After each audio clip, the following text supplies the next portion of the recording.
fortunate to rest the ball full, but it keeps him nicely in the game.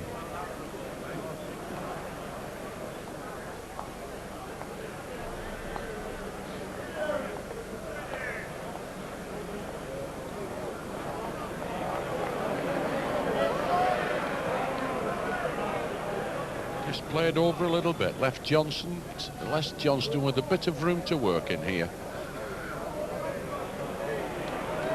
Certainly far enough.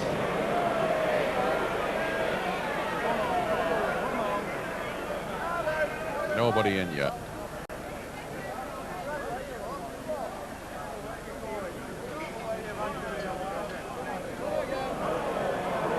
Gotta keep going this. Run away. Short. Johnstone played off. Just got to take a yard out of this ball. Nicely paced. Got a bit of first.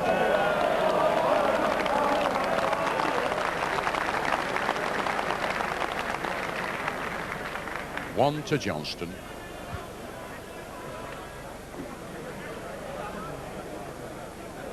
And it looks like quite a game in store. There's Gary Wallis, who is trailing at the moment, 10-7.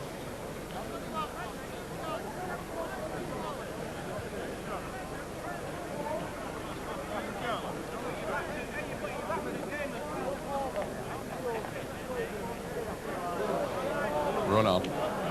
Run again. Could do it just another yard in it. Just half a yard short on the road.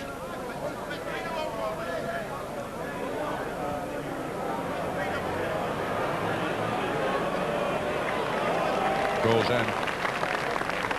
Well, they've had a tremendous amount of enjoyment so far today, and I think there's probably even more in store. Far enough. Far enough. Pegs and stops the length it could win. Robson takes the jack full. Picked it up clean, counted the end, up to press.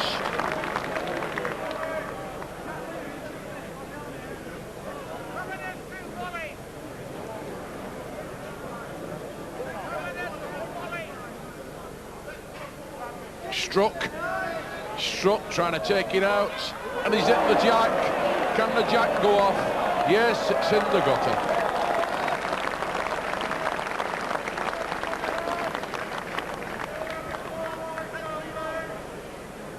Well, Mike just about knows all the game, doesn't he? He's not fell down on anything yet, really, this lad Wallis. No, that was the good tactic to do there, to strike. Every chance of cutting the wood out. As it happens, he took the jack.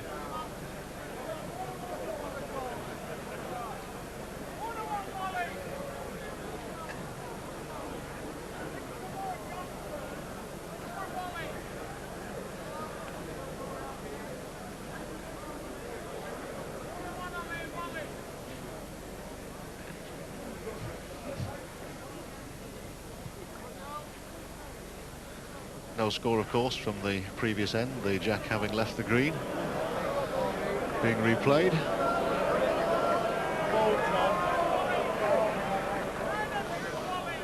I think that Tommy Johnston's heard a few rumours about this lad from Yorkshire, Mike. He's certainly playing really well, Johnstone.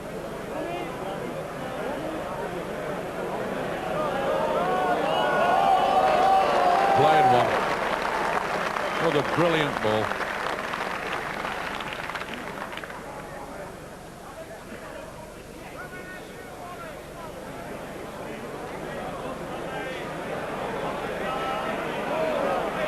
Get a lick off that ball. No, he's knocked it the wrong way. And Wallis stands there with a super ball. Looking to make it a double.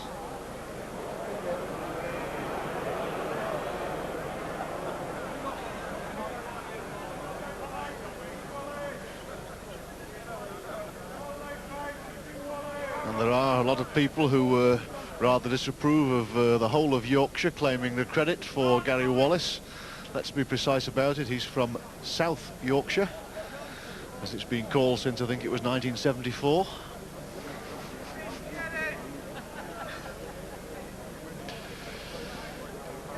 the local government boundaries changed due to a man called Redcliffe Maud who conducted an inquiry.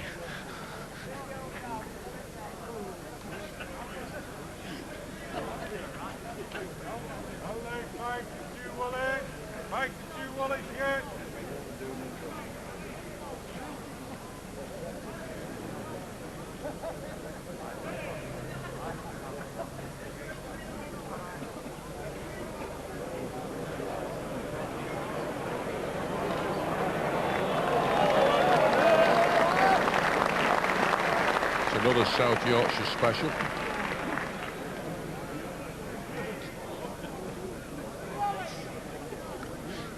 Plays with the county side.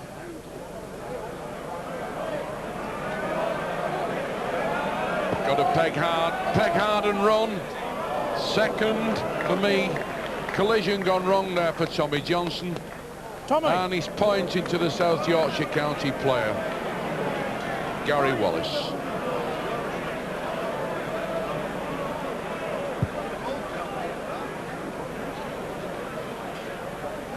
Again, played up to the end. He's only got to touch that short ball to make it. He's played round the back. He's trying to get another. Turned it over.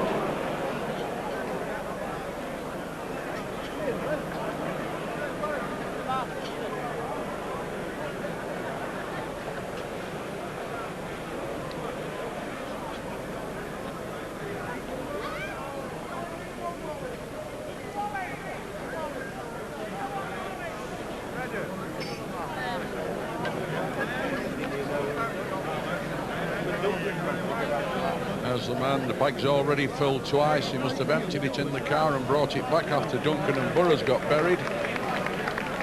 This man, young fellow from Yorkshire.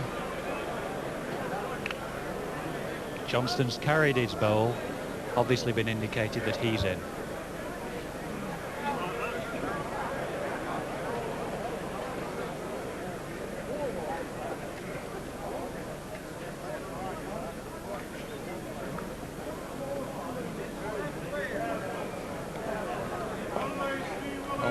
Another real tight end. This lad just won't lie down, will he? This Gary Roberts. Every time Johnson plays a good ball, this Gary Wallis.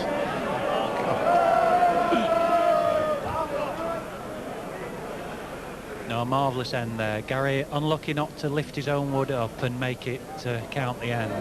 But Tommy's really playing well. He's hardly played a bad end. Run away.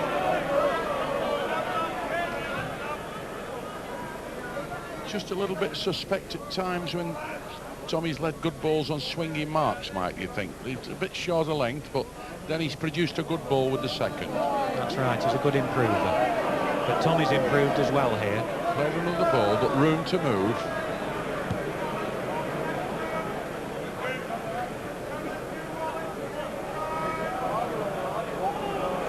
Already a few tipping this. Runs on, goes on the car, good ball.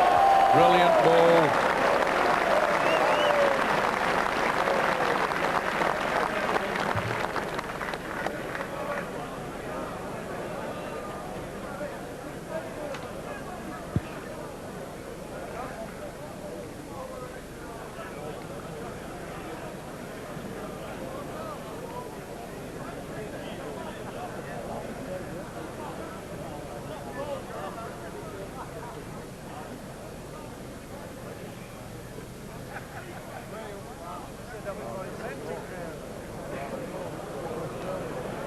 Not a mile away. Played a very, very good ball here again.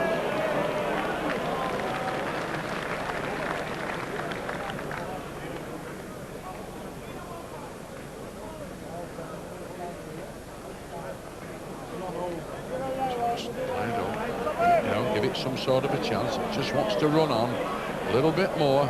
And again, just died.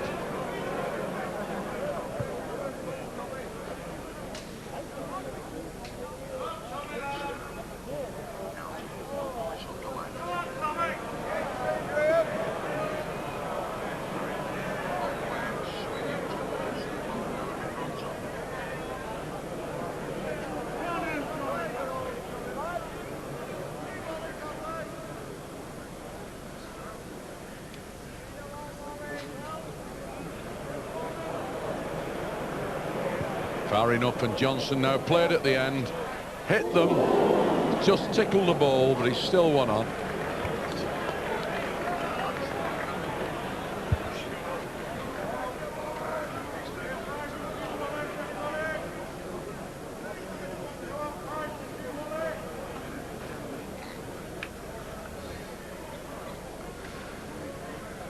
That's the difference. 1 chalk in it. Gary Wallis 10, Tom Johnstone 11.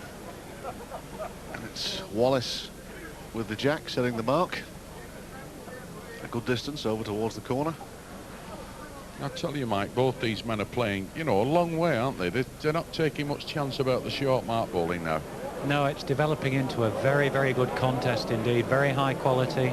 Another good lead here, only 18 inches past the jack.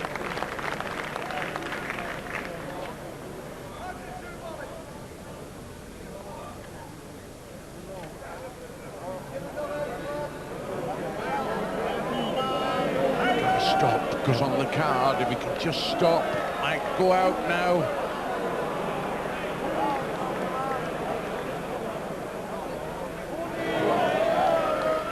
Like the Johnstone would.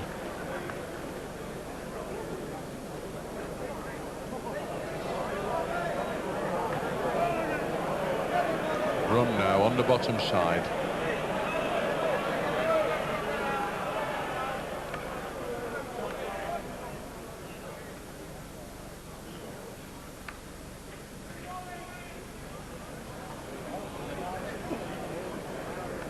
Bit on the low side, got to run and peg. Can't get concerned in the end, and according to the referee it's 1 to Johnstone. Got to get up, and he signalled the markers.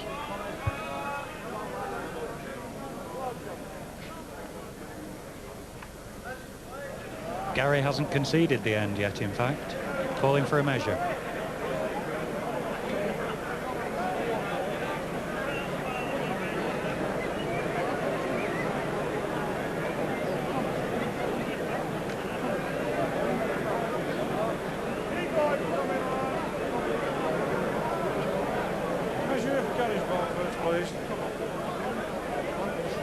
The blue, the yellow one.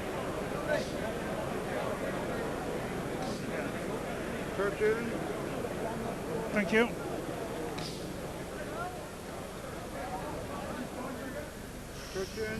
Red ball shot.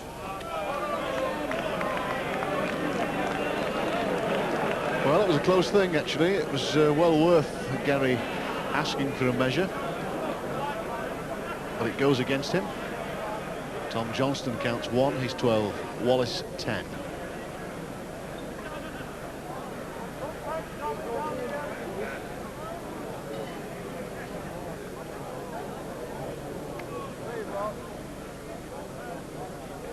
Here's Tommy Johnstone from Greater Manchester. And one of his favourite pieces of land. This is where he secured vital chalks to get rid of the favourite Brian Duncan. Swinging mark, he's played far enough. Just a yard overplayed. About 3.5 foot past the jack. Now Gary Wallis with some sort of a chance here. A little bit of room to work in. Steps in promptly with a fair ball.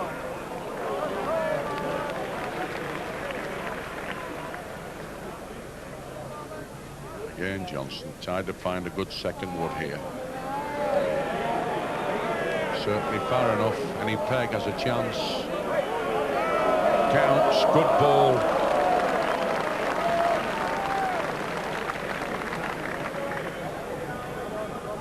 That's 6 inches at the back.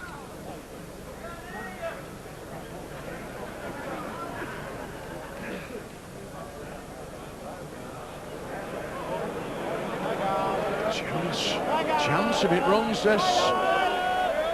Oh, just drifted down below. Very good played wool there. Wood from Wallis. Almost clipped the jack away from Johnstone's counting ball.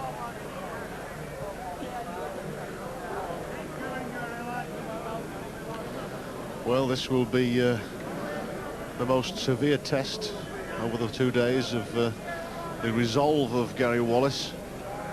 3 chalks in arrears.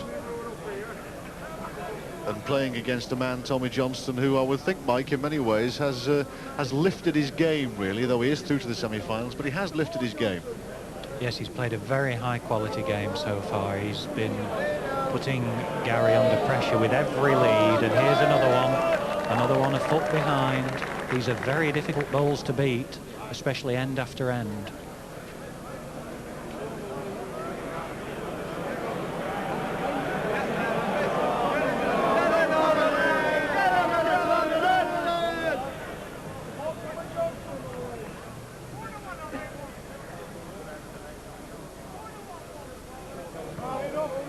Nice pace.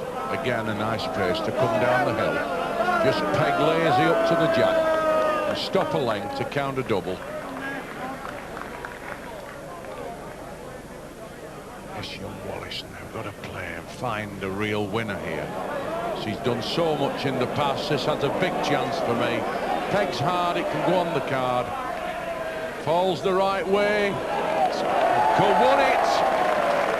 Oh, I think young Gary Wallis is very relieved there to see that ball fall over inside.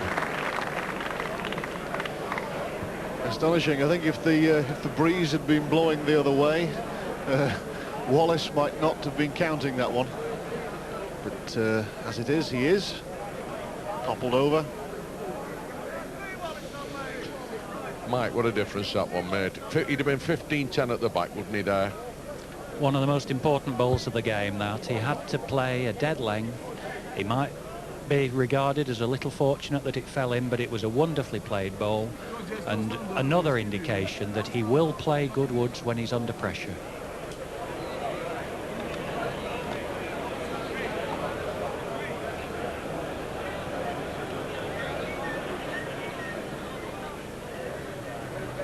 Long, rangy mark.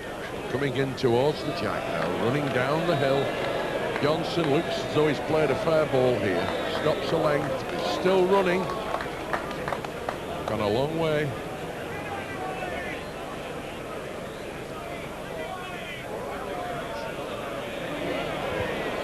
Put it down light, very light.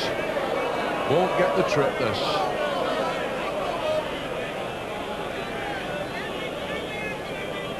Not played many short balls throughout this competition, young Wallis. But there's one there that certainly should have been up to the jack. Johnstone.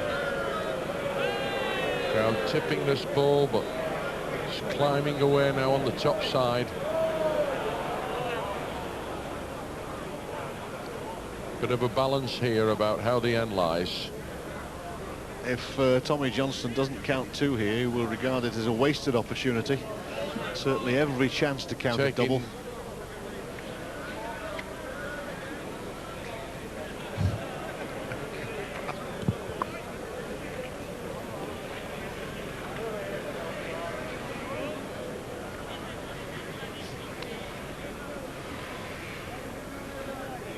Come on, Gary.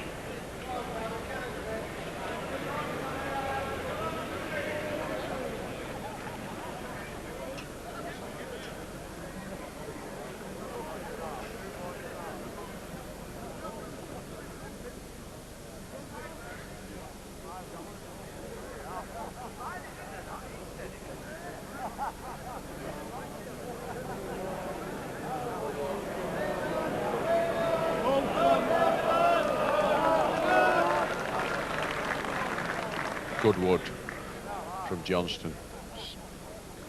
Stopped a length. Slide on the peg. Got a run. And again. Just give up.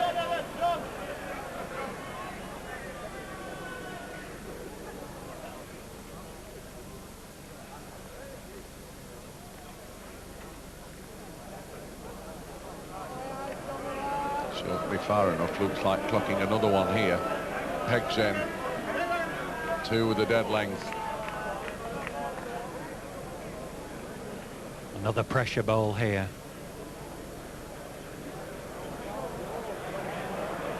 Chances. Gets a lodger inside. This ball might just go out on the bottom now. Bit quick there, gone through the gap and out.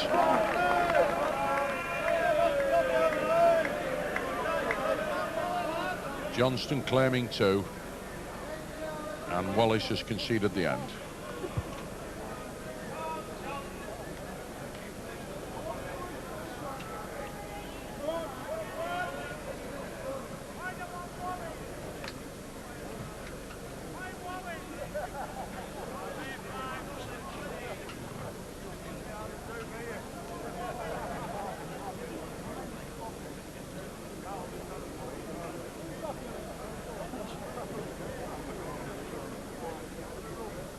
Well, Mike, I think Tommy Johnston's found his game a little now, hasn't he? He's putting them down very well. Well, he's played a very high-quality game here, Tommy. He's hardly put a foot wrong. It's no wonder that Gary finds himself 5 chalks behind at this stage. He could be further behind if he hadn't played so well.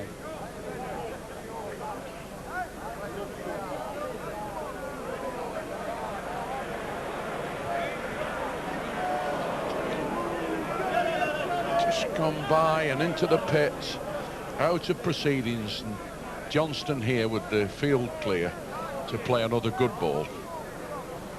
Now this young man Wallis, who's had a brilliant tournament, now in some sort of trouble.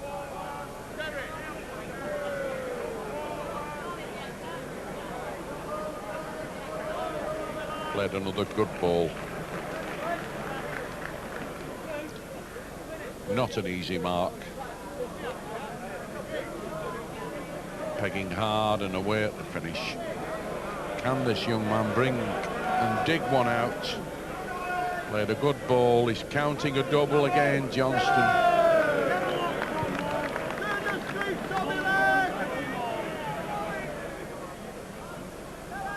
He's playing well now, Tommy Johnstone, and there's a very handy lead for him, 18-11.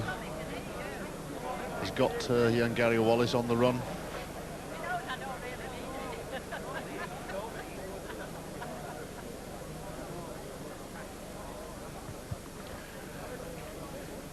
Michael, along the edge here, has paid off for Johnstone, hasn't it? He's led really well. I think he's just tested this lad's round peg ability out, you know, on funny marks. Yes, it's a mark obviously Tommy favours, and as has been said earlier, when you've found a mark on the green that you like, keep going for it, because it's a mark that's paid dividends for him. He's made another fair lead here. He's given Gary just a little more room than before.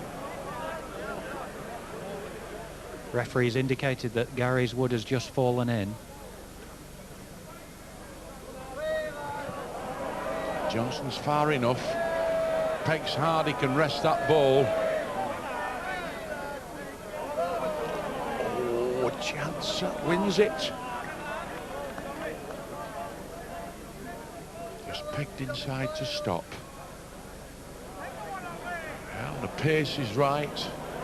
Pegs hard, must win it this if it's any peg. Very good ball.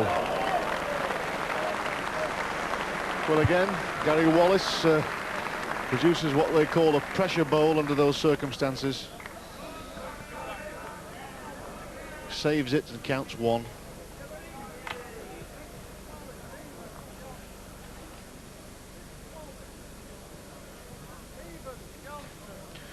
He's got a chance now to change the geography of the game to his liking.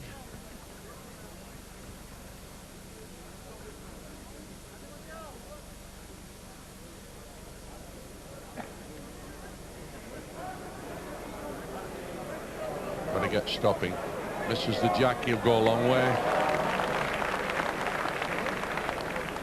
About 2 foot short. Now Johnstone get in on the bottom side. Pace is right. Drops inside that ball, he can win. A perfect ball. Brilliant ball there from Tommy Johnstone.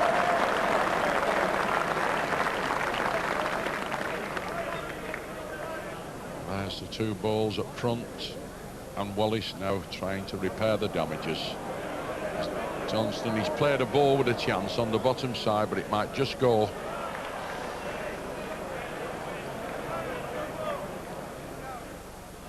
Referee declares Johnstone on, no doubt. Got to go and have a look how the land lies. One ball bang in front. And the Wallis ball just on the left-hand side of the jack.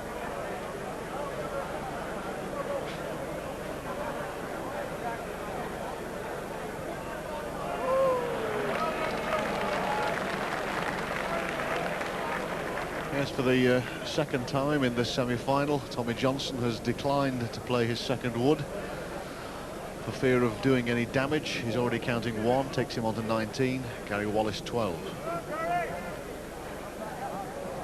Well, it's a critical end for Johnstone. He can tie the game up here, get 2. Satisfied to have 1 on the jack, leading for game, 21 up. Johnstone 19, Wallis 12.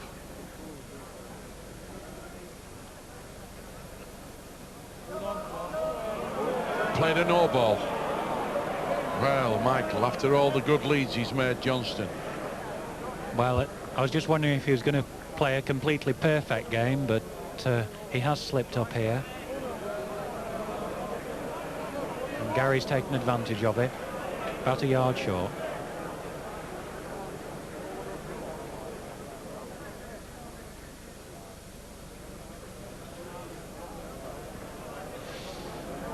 Definitely farther now this time, Johnstone. Played a winner, no doubt. But still a yard short. He's got to get in here. Bang on a road. Pace is nice. Good ball there from Gary Wallis. Yes, another one for Gary Wallis. That's about the third wood of that nature that he's played when everything's been against him. Just keeping himself alive.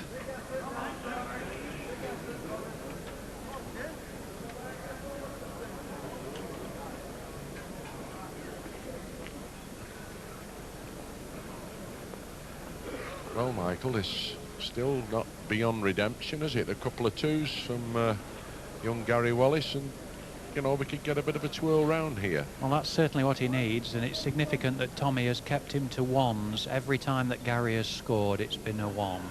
And quite often it's been with his last wood when Tommy's been lying in. Made a good lead, though.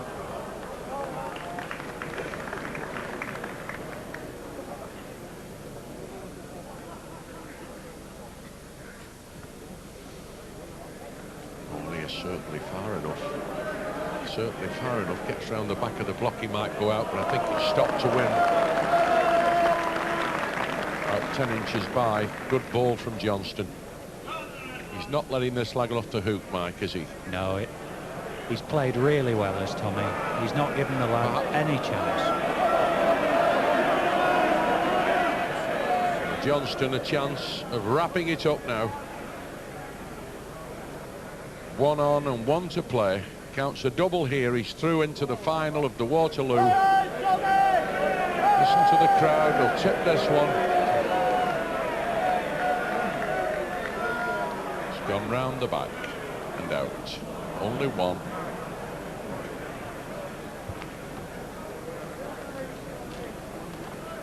Joe Clemmett to the table, please.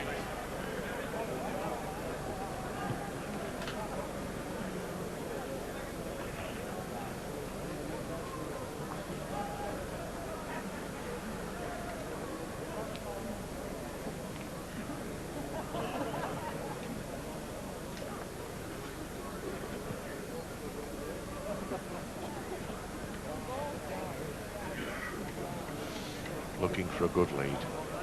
Looking for a good lead. Just a little bit tight, but round about the jack.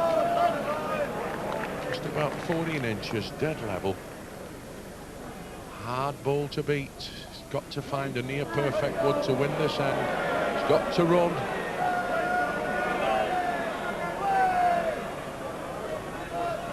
Johnstone still on. Balls fell over. The referee confirms. Looks a different situation to us.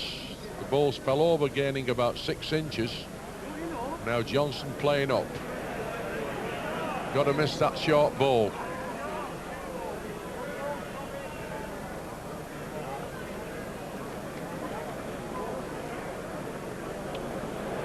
He's indicated he's striking. He's done one. May have cut the wrong one out. Johnson's weighed in. Won the game 21-13. Beating this young man from South Yorkshire, Highgate Bowling Club, Gary Wallis, 21-13. Wallis had a wonderful run in this competition and been truly marvellous, but there's Tommy Johnstone, played superbly in the semi-final to defeat this young man who's got a big future in the game. Yes, nice to see two young men providing such excellent bowling and great entertainment here this afternoon. Tommy Johnstone there, very happy man into the final of the Waterloo, certainly for the first time. Let's just remind ourselves of the quality of the bowling that match provided. And this, Mike, was just the second end of the match. Yes, Gary had got in at the first end. It was a comparatively loose end, certainly compared with how the game was later. But this indicates that it was a very, very high quality game indeed. A good lead. Well, it's not really possible to say that Gary's nerve failed him at all during the game. No, I don't think so. He's only scored 13, but he's played a very good game. Tommy has played absolutely exhibition bowls, as indeed he did at this end. A marvellous wood to beat Gary's lead. There's Gary's second, but I think we can only remember one rather bad wood from Tommy Johnstone the whole game. That's right. Gary here changed his peg. Perhaps a little bit more green knowledge, he might have got that, but he was guessing at the land for the other peg. And then Tommy, cool as anything at the second end, plays up again and makes another with an absolutely perfect bowl.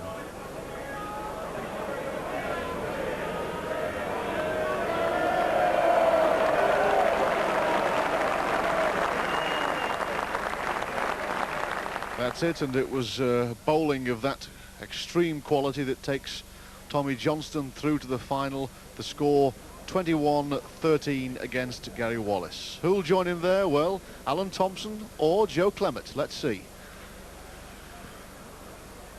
And to the second semi-final, ladies and gentlemen, let me introduce from Murfield and Murfield Old Bank Bowling Club, Allan Thompson.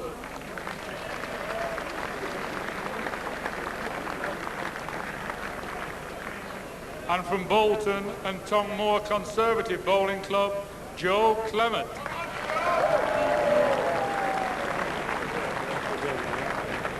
Thank you. Yes, good game, both of you. Would you call, please, Alan? Tails. Tail it is. Allan Thompson. Allan Thompson. Allan Thompson leading out.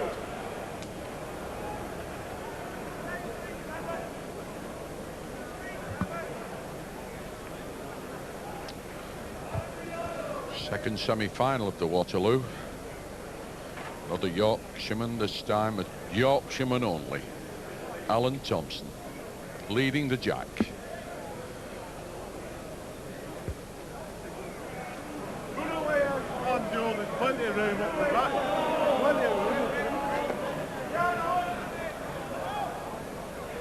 Bit of a wayward start there by Thompson, leaving Clemmett a bit of room to work in.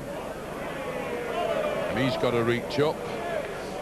Perhaps we're getting a nervous start here. Give up.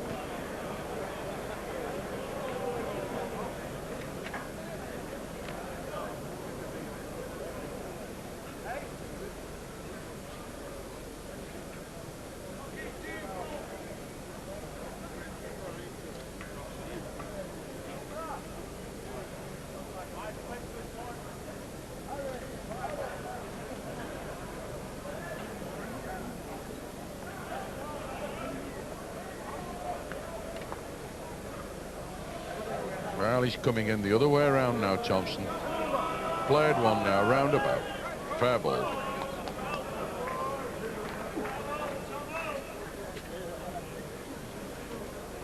Clemmett follows suit.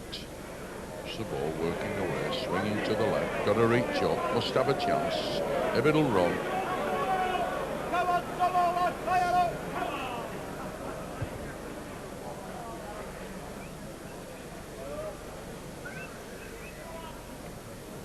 A single to Thompson. Both bowlers improving on their first woods.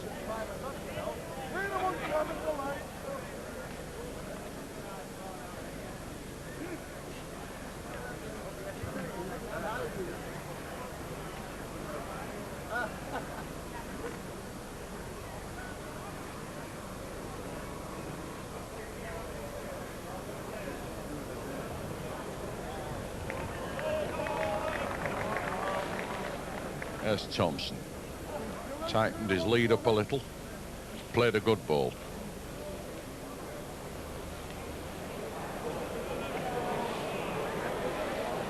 Oh, that was a bad rub for Clemmett.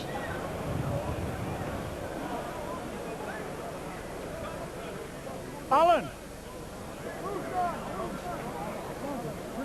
Looks as though he might have just picked the jack up there, missing that short ball, Clemmett, but he got a lick.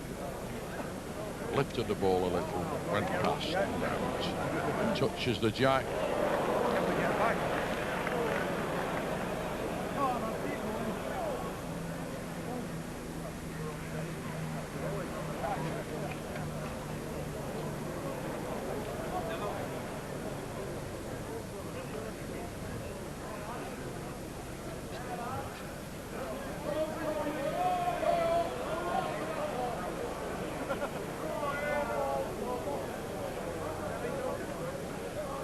One to Thompson.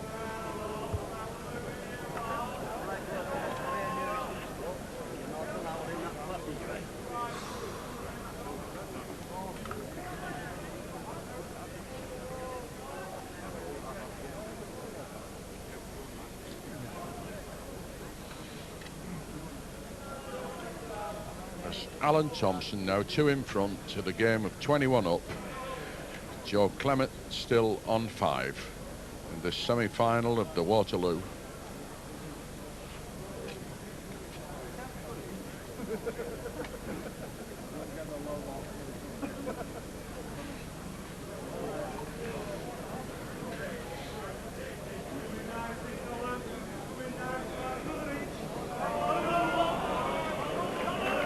Good lead from Thompson.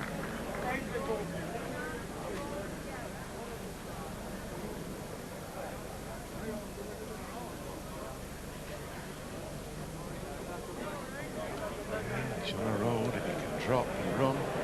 It's got to run. A chance to win this for me. It's won it. Excellent ball there from Joe Clemmett.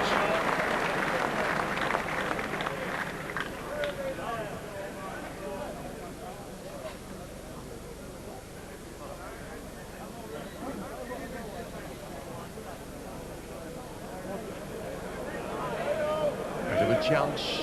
Bit of a chance. Oh, just licked the ball and gone away.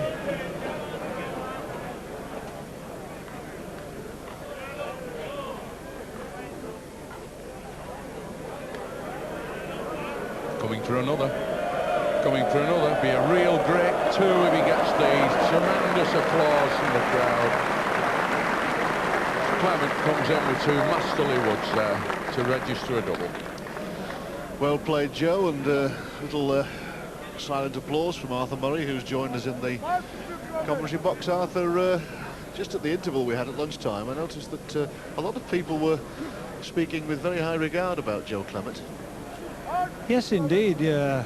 I hope you're not going to ask me to tip one, Richard. I put the kiss of death on young Gary, and I wouldn't like to do the same on Joe, of course. But you know, he made a very, very nervous start, I thought, Joe, the first 2 ends. But he's come up with 2 wonderful woods there in that end, and I think that'll do him all the good in the world. But of course, you know, this green now, it's dried out. It's just about perfect for playing on, and I'm sure the players are really enjoying it.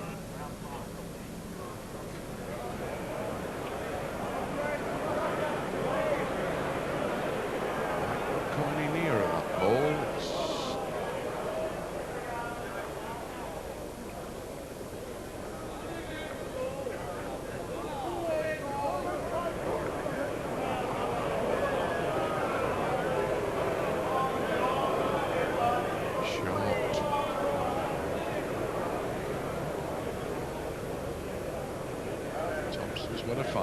to be smack on the road and far enough. Runs hard, it could win. Clear running. He's got a lick. And run onto the jack. Thompson, a little rub there that just went his way.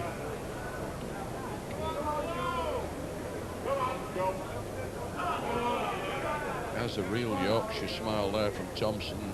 He knew that the ball might have been a little bit tight on the road, but little lick there just straightened it up.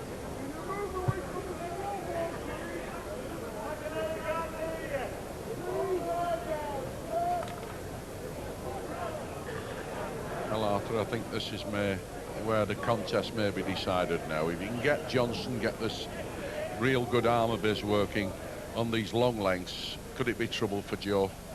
I don't think so, Harry. You know, as I say, we were saying in Joe's previous game, no one's going to trouble Joe in the corners. He'll not be the first to duck out.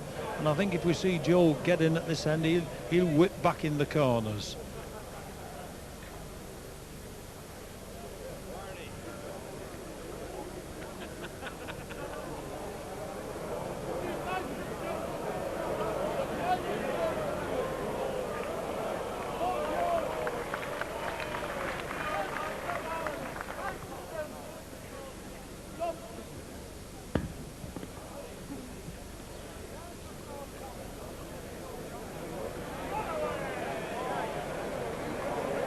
Going again here. Died. Clemmett is on. Certainly trying to get another here. Pace is right.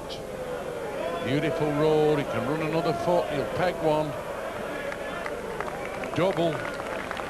Two good balls there again from Joe Clemmett.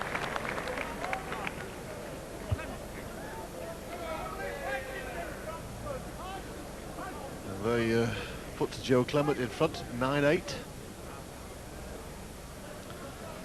And as we suspected, he's going to stretch it out.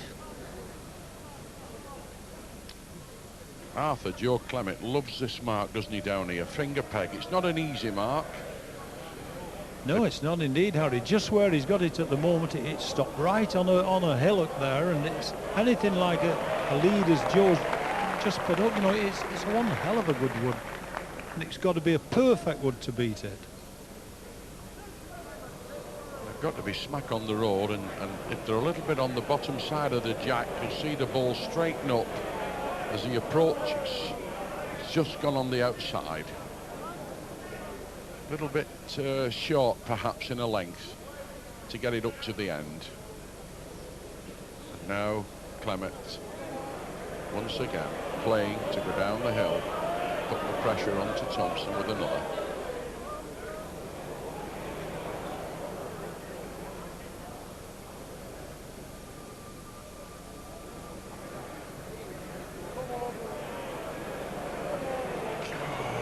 Chances gone through.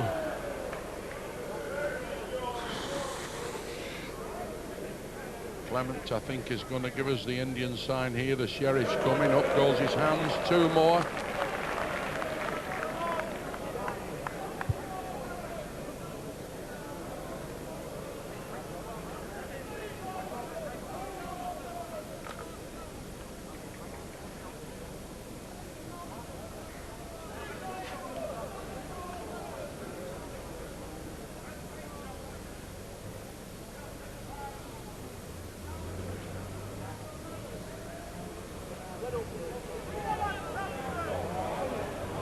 Still running. The farther it goes, the nearer it goes to the jack. Very, very good lead.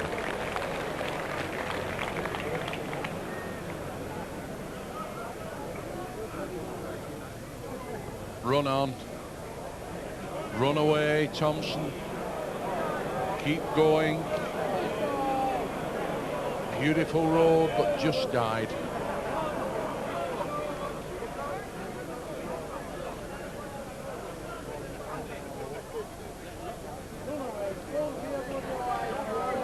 Clemmett looking to get a double, playing a bit light. Might just sneak another if it runs, but it's give up.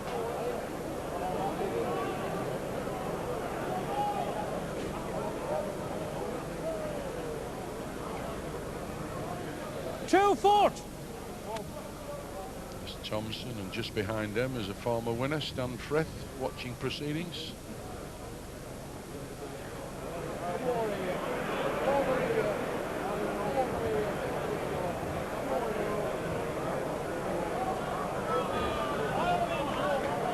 One to Clemmett.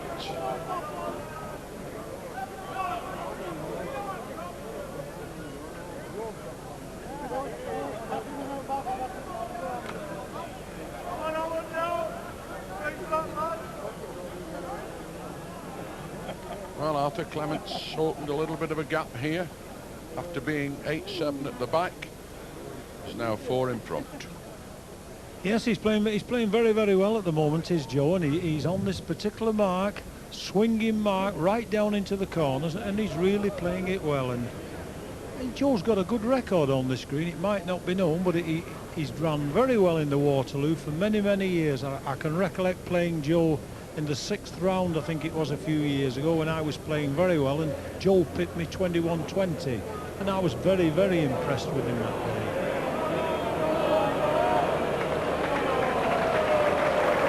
Cracking ball from Joe Clemmett.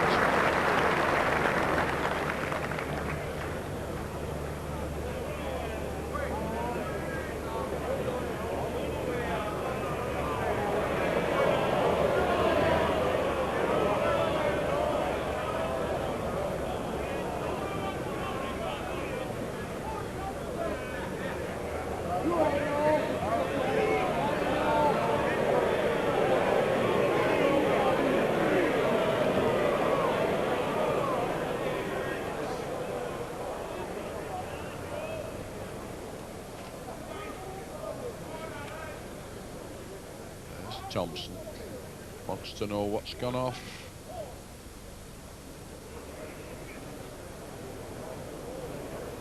Still got a fair ball to play at. Played a great ball if it contacts. To run the jack. As he left Clemmett still on. Clemmett trying to wave it down. Doesn't know. Yeah, he's only got a half of one, I think. I fancy yours. Yeah.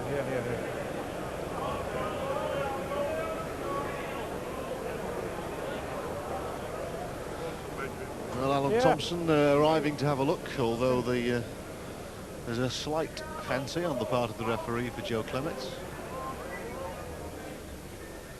going to be measured.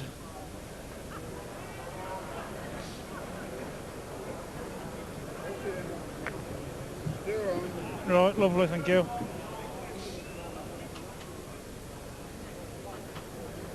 First ball measure, Joe.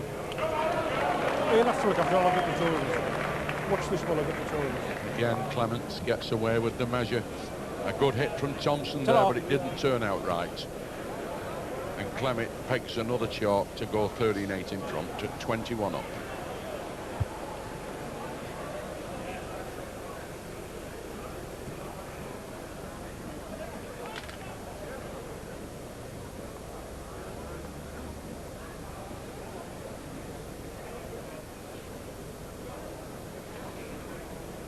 Well, Clemmett's playing like a man here, Arthur, that can see the winning post.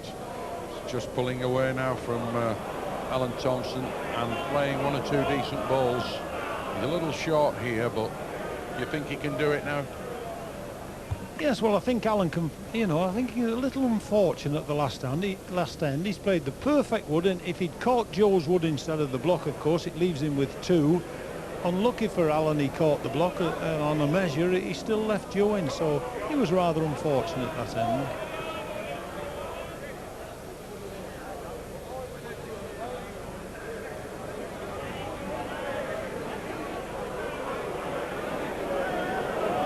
He's got a beautiful row here. What a wonderful ball. A long, long way to come there, but Clemmett again pulled another one out.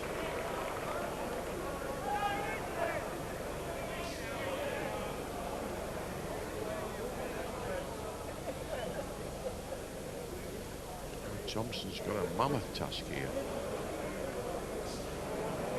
Clemmett fancies this to do a bit of damage, but he might hit the short ball. He's come on the top side and gone out.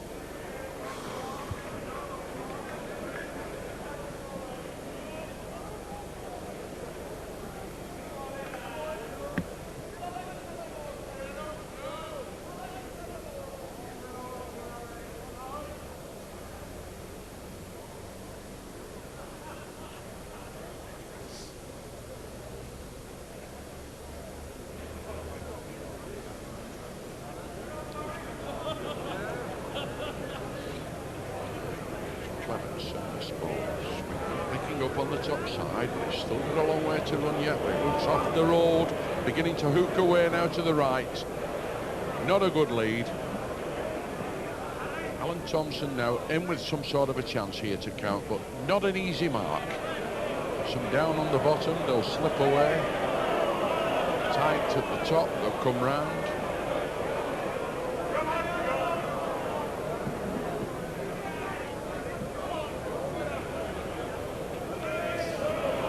Run away, run hard, labouring now, struggled to pass Thompson's short ball, but he just makes it. But there's still a fair amount of acreage between the balls and the jack there.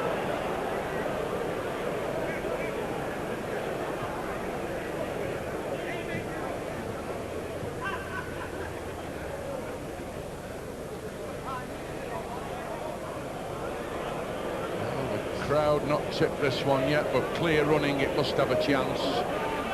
Oh!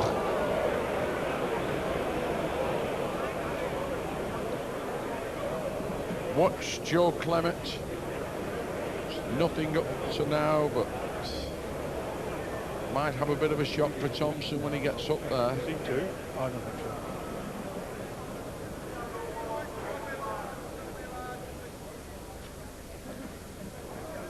Still having him walkies round. He's doing a Stanley Matthews job on the measuring there. Tried to send Joe Clements the wrong way. Here's the string man.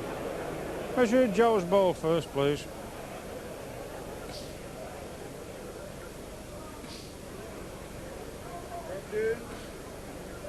Right, thank you. No, one Allan. Yep. Thompson gets the verdict, and that was a really good measure in Thompson's favour because he needed that. He didn't want to go any further adrift, else he'd be in serious trouble.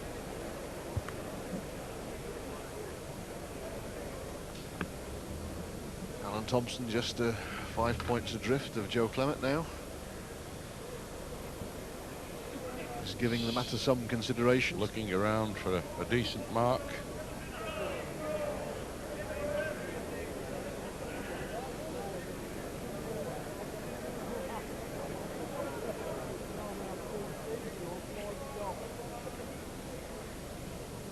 Well, Arthur, significant thing here. Here's Thompson, the big reacher, you know, a brilliant corner player, but Clements has forced him out of the corners.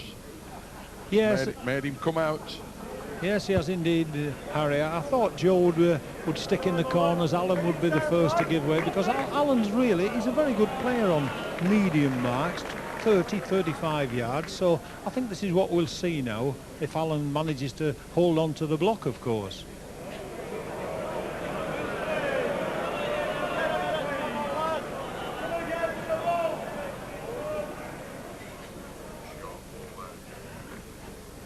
Short ball there from Clemmett, not up to the jack. Thompson to run to count another, just makes it.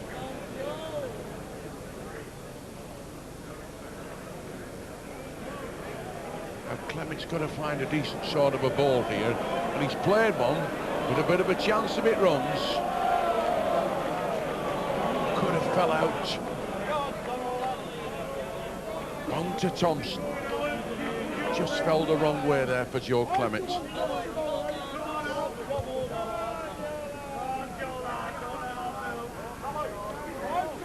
Thompson narrows the gap just a little further. He's on 10. Joe Clemmett 14. And Allan Thompson pondering again.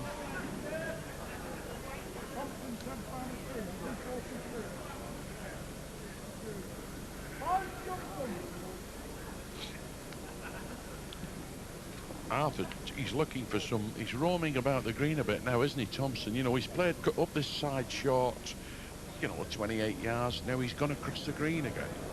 You think he's trying to break Clemmett's length up by, you know, just taking him on a tour of Blackpool? Yeah, I'm sure you're quite right there, Harry. You know, I think it's probably a good policy. Joe's been settled in on these long marks, as we saw his game this morning, and yesterday the same. So I think Allan's probably doing, yeah, I think he's doing the right thing. Short.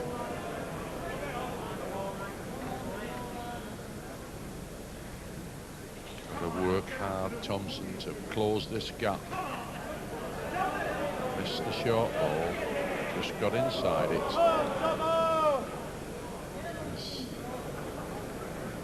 Nice handy double these for Thompson if Clemmett lets him count. Certainly got to play far enough. Flying. Too far if he gets past the jack. Could go out and leave a double for the Yorkshireman. 2 to Thompson.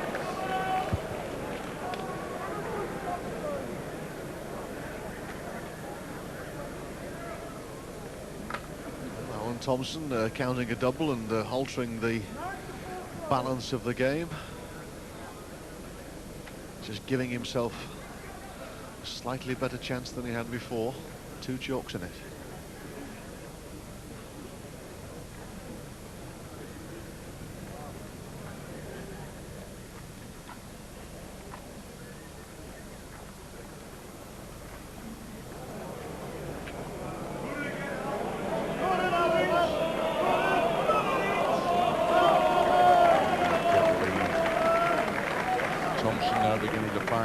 Range a bit hard, he's bombing 1 or 2 round the jack. Yes, indeed, Harry. You know, it's not many years ago that the experts was tipping this man from Yorkshire to win all kinds of things. Clements has just provided the bit of Lancashire hot pot there. He's played one right against the jack.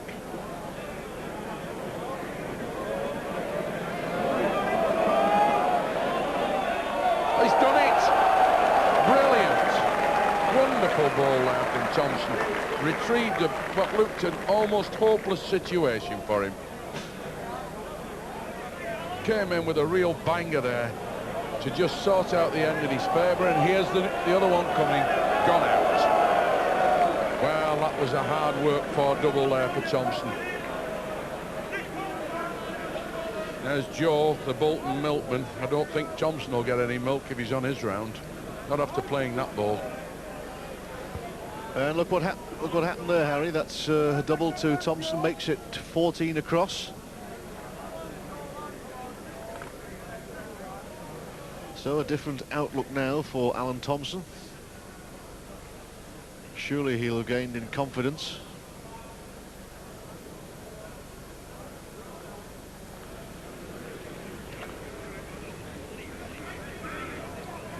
Thompson's leading some really good balls. The crowd asking this ball to one, might rub the jack. It goes a yard by.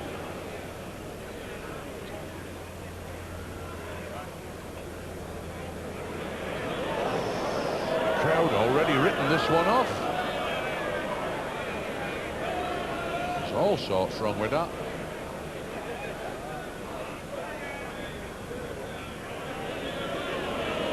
Thompson played one a bit wayward this time and all.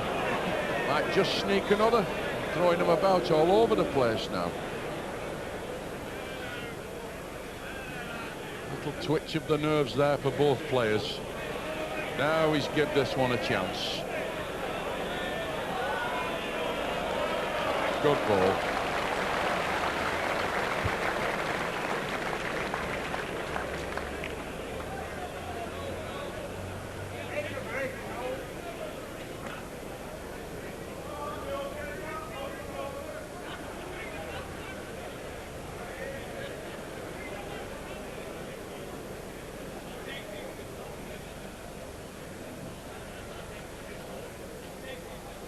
Well, Arthur, I think I know where Joe Clemmett is going if he gets in here.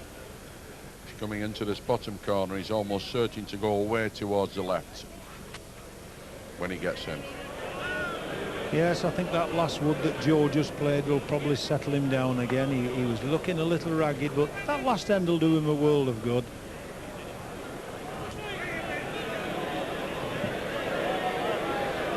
Moultrie gone by.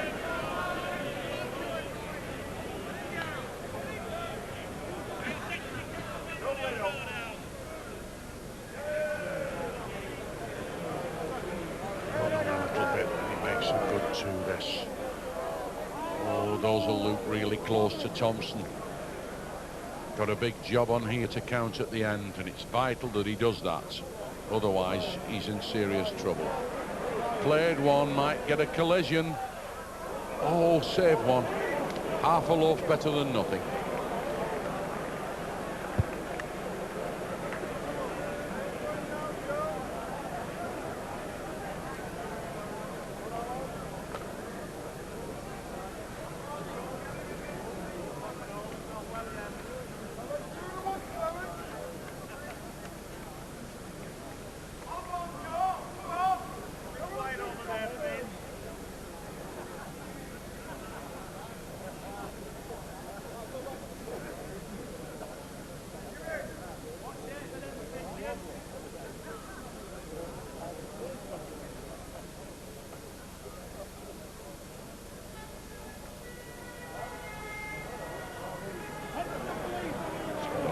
To go yet. Still running. Still running. Very good ball.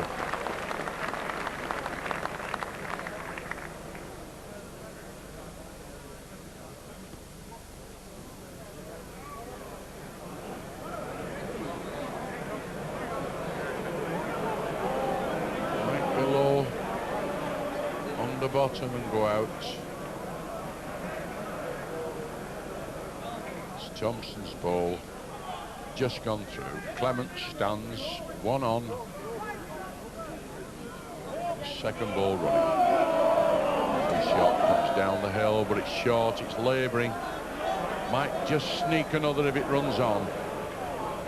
He's a little bit wayward on the road there, Joe Clemmett.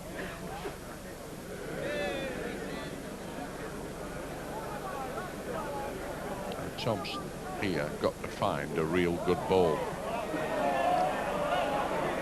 Oh, the crowd might condemn this. It's got to run. Beautiful road. Just give up. One to Clemmett. Well, after that was a great second ball of Thompson's there. The only thing that was wrong with it, he didn't send it far enough. Good road, but just died short. Yes, and Joe, you know, he's opened up this 3-point gap now, 17-14, and on his favourite mark. You know, he's looking as if he's just going to creep into this 1985 final.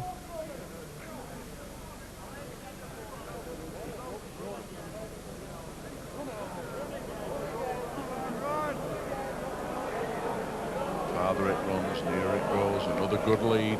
Nothing wrong with that. Just a yard short, but big long mark.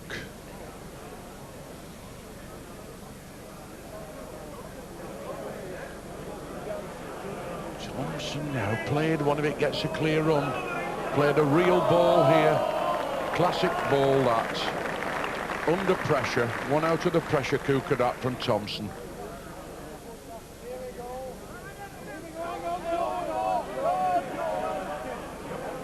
He's got to be far enough. Can he really find one? A wonder ball here. Listen for the crowd. Just gone by.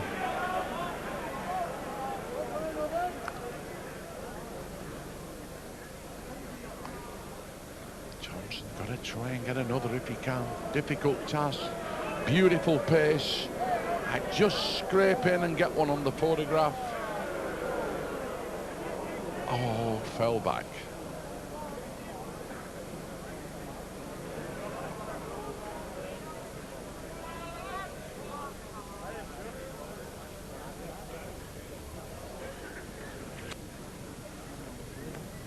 Have a look from the back window.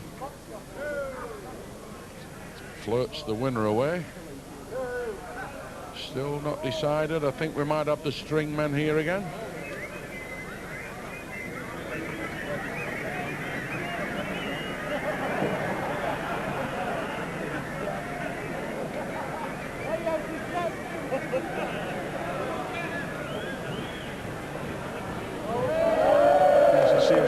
In crown green bowling that whenever the men with the measures walk out, they have a musical accompaniment from the crowd.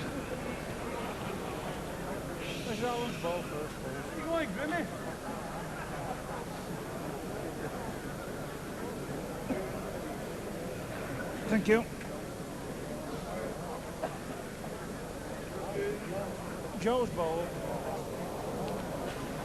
Just a single to Thompson now to close the gap. Now stands at 15 Thompson and 17 for Joe Clemmett.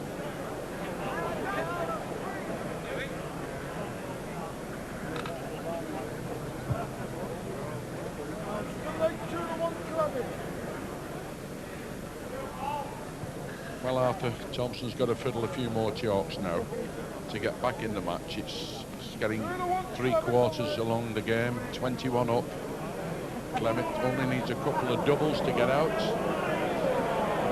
Yes, well, you'll see Harry Allan's picked a completely new bit of land here. He's cut right across the centre of the green, and it looks as if he's going to try going back across the centre, complete new territory, which I think possibly could catch Joe out a couple of times here. Clements is still nagging away. He's not spreading them out very much, Joe. He's keeping up tight, playing at the end. Made a fair ball there, but just second. Thompson now round the back. Only counted one.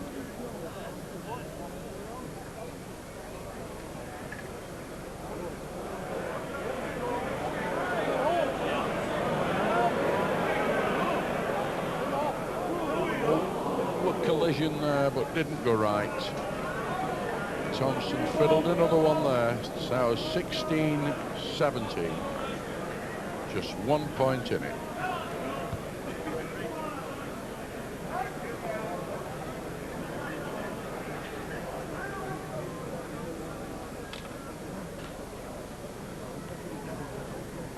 Well, Arthur, it looks as though we might get a bit of a tight finish here. Yes, as we can see now, Allan, you know, he's going completely new territory, straight across the green, which I think we've not seen played many times during today's competition.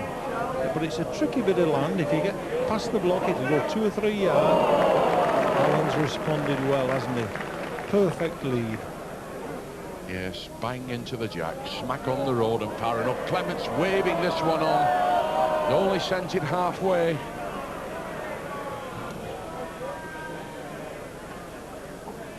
Thompson has a great chance here of going in front. Pegs a double at this end, he takes the lead. The 2 fair balls. Joe Clemmett got to find one from somewhere. Is he on the road? On the road it could win, but he's on the outside, and Thompson goes in front now with a double to lead 18-17. Yes, and this has been a good performance by Allan Thompson to come back to take the lead at the closing stages of this second semi-final.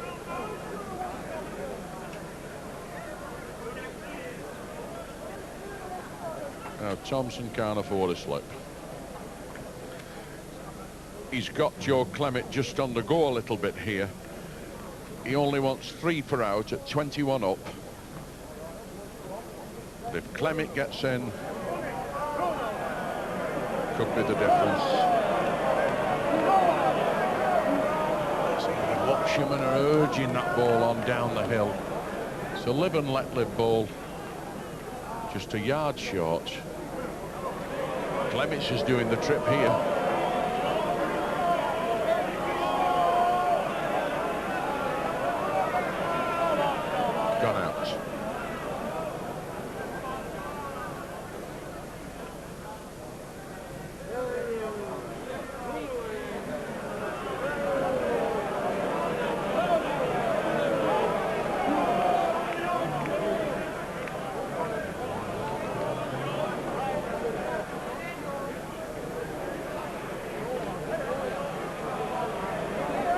certainly far enough again. Clear running. Clear running might go out. Thompson's trying to drag the ball away, and I think it's gone away to leave him a double. Brilliant two for Thompson at this stage, Arthur. This is a good recovery, you know, by Allan Thompson. A few ends ago, he was in all kinds of trouble. 3-4 chalks adrift, and here we are, 20, going for game. He staged a marvellous recovery. Played some really very, very good woods across this centrepiece.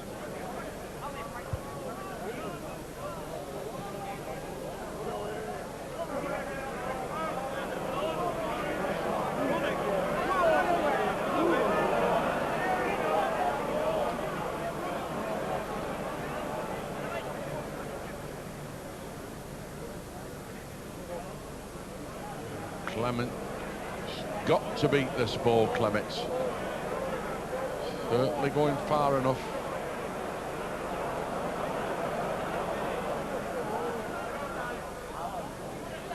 There's Tommy Johnstone watching this game with great interest, because he's got to play the winner. He's watched Thompson come from a mile at the back to stand game.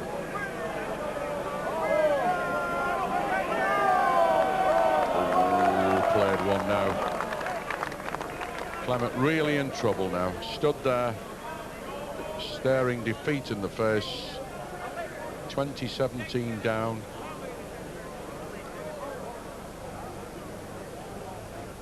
Johnstone now.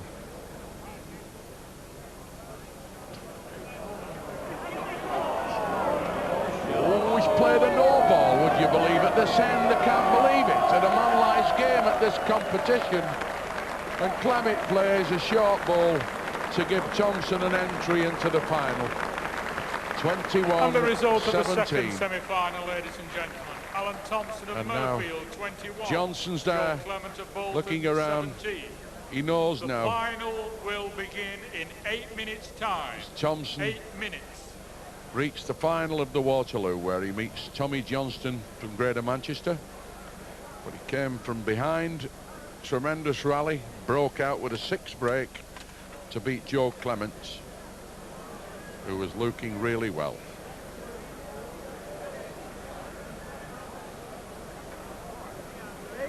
There's the referee, who's been quite busy during the last match. And the winning semi-finalist, Allan Thompson, must feel this is the stage where they feel delighted, Arthur, isn't it? You've been in the final a couple of times, and then it sets in that you've got another big job on your hands as well. He's waiting to play Tommy Johnstone. Yes, Allan will be feeling very, very pleased after that performance, Harry. As we said earlier on, he's come from nowhere, really. He's looked beaten, really. I think it was about 17-14 for Joe, and Allan was struggling with his game, and there you are. Suddenly, he's 21. As I was saying a little earlier also, you know, many, many years ago, Allan was tipped in Yorkshire to be one of the all-time greats, and he never quite pulled it off, but here he is in the final of the Waterloo. And now here's Richard Duckingfield with the 2 finalists. Thanks, Harry, and well, after years of trying, Allan Thompson, you finally made it, but it was a hard game, wasn't it? Yes, very hard. Joe played very well in those corners, and yard woods on that mark take a little bit of beating, and he was playing them well. When you were behind in that game and you actually got the jack, you seemed to be taking quite some time to decide where to play it. Well, I had to decide where I thought I could get the best out of my bowls and his strengths and my strengths. It worked. You took him on a fair old tour. Now, Tommy, I don't think you actually watched that game, did you, Tommy? No, I've just been for a walk. Yeah. Why didn't you watch it? Well, I don't know. It might frighten me, like, you know. I don't know. I just went for a walk, just get out of the way. Yeah. Was it that you couldn't bear to watch? You know, you preferred the exercise? No, isn't that? It's just like just a bit of peace and quiet, really. That's all. Like, no, just get out of the way for a minute. Are you looking forward to this final then, or what? Well, it's an achievement just to get to the final, really. Like, and win or lose, and think having a few drinks. You know, I don't know. Do you feel in a sense as though you've done the business by beating Gary Wallis? No. Can't be serious, no. Yeah. It was though, Alan, quite an achievement, wasn't it, by Tommy? I thought there to beat Gary Wallis. Well, Gary's been playing very well. But I thought Tom in that. I watched that game actually, and Tom played exceptionally well. He beat Gary's good balls, and that's how you win games at this point. He beat all his good ones, and then he put pressure on him again. This is the furthest you've been, Alan, and I suppose the nerves are a bit at you by now, are they? Oh no, I've got past those. The last 8 was my nervous stage. Quite happy to be where I am. Well done, gents. Thanks very much indeed. Well, these are the 2 men who will be in this year's final, which we'll see very shortly. But let's just remind ourselves of last year's Waterloo final. It was between John Lees, and he was appearing in his 3rd final, of course. And, John Lees, and the man who was appearing in his 3rd final was Steve Ellis. We join it, and it's 18 across.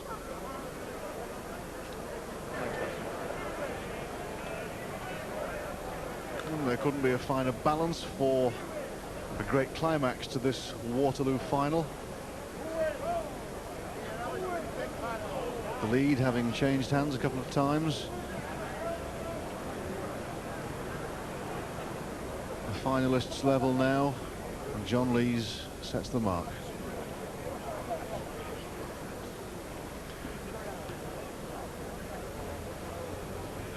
Well, Noel, is it going to be that Steve Ellis becomes the owner of the unwanted title, 3 times runner-up in the Waterloo? Well, it could be, but John's played a very short ball there and given Steve every opportunity to get in. Could be a few nerves tingling out there now.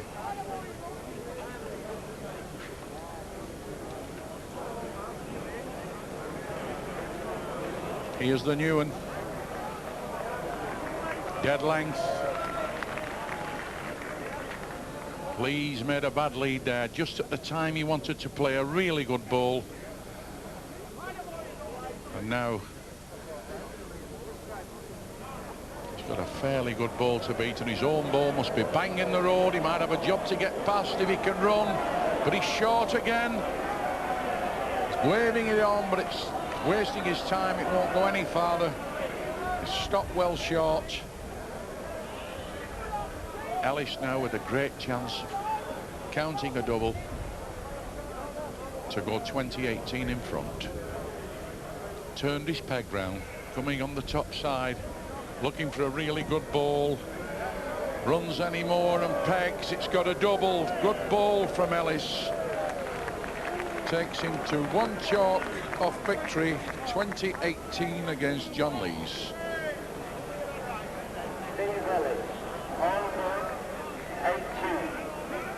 Well, Noel, it looks as though he might break the jinx then.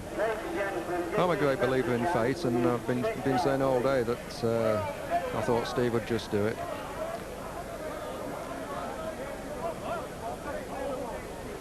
Well, I'm sure that Steve feels the same way you do, Noel. He'll have broke the jinx this time. Twice runner-up and now poised to just make a good lead to clinch the title. Well, he's put the jack right on that ridge again, where John Lees had trouble trying to get on the right line.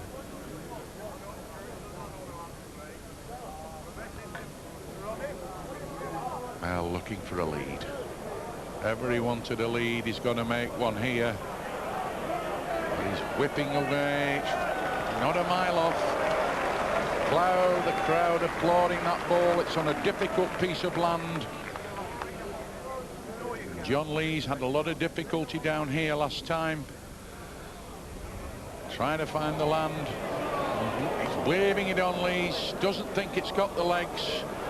Still going, still running, got a chance.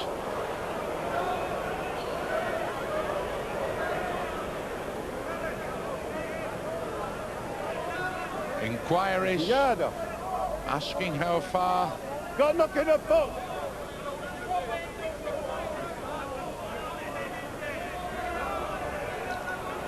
Quite a lot of confusion from the crowd.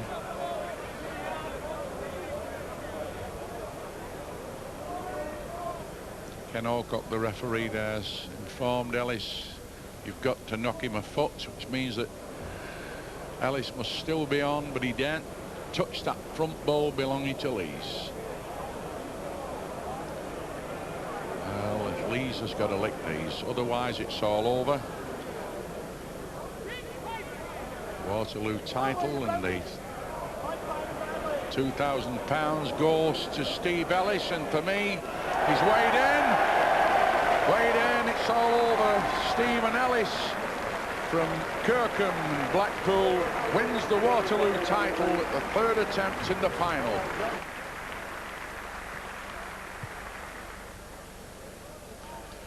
This is the Allan Thompson, please. The semi-finals worked out at G. Wallis 13-21.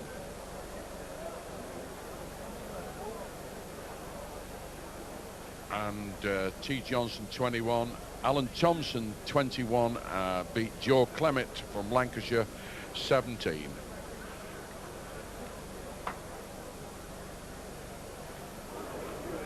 So there it is after a short break. The crowd now taking their seats for the final of the Waterloo Handicap for 1985. I can assure you that there won't be a blank space around the green after what's gone before. Everybody full of anticipation for what ought to be a really great game. So the lineup for the final of the Waterloo 85: Tommy Johnson from Manchester, and he'll be playing the Yorkshireman Allan Thompson from Murfield.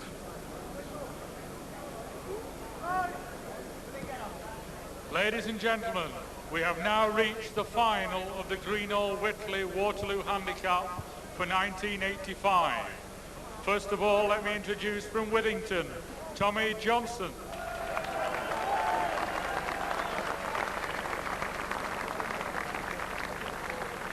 And from Murfield, Allan Thompson.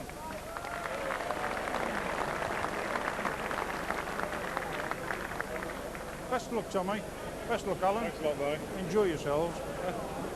If you should win, I've told Alan this, forget your balls, I'll look after your balls. Because you'll be running, doing 3 laps around the tower. Call, please, Alan. Tail. Head it is. Tommy Johnson. Tommy Johnson leading out.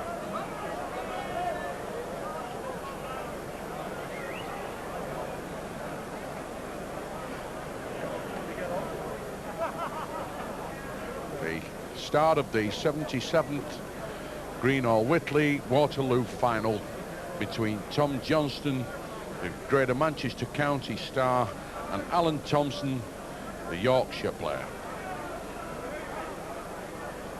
Johnson wins the jack, sets the first mark.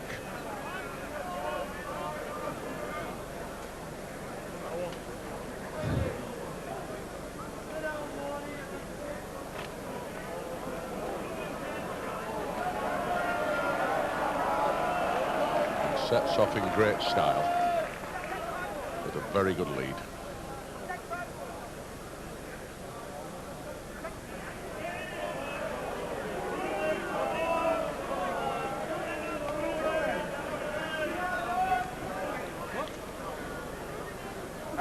Thompson just a bit short of a length on his first ball in the final, but no doubt looking forward to correct that very quickly.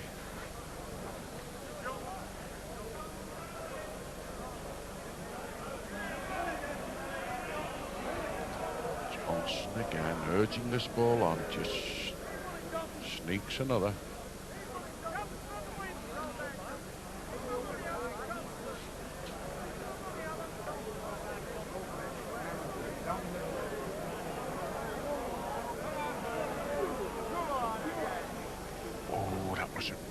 Good attempt there from Thompson. Tommy Johnson's not happy, he wants the pegs.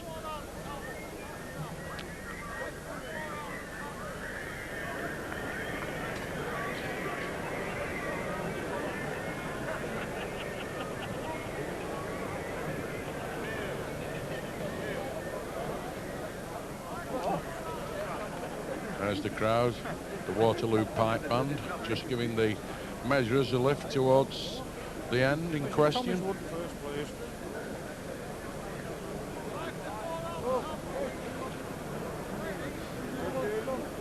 Thank you.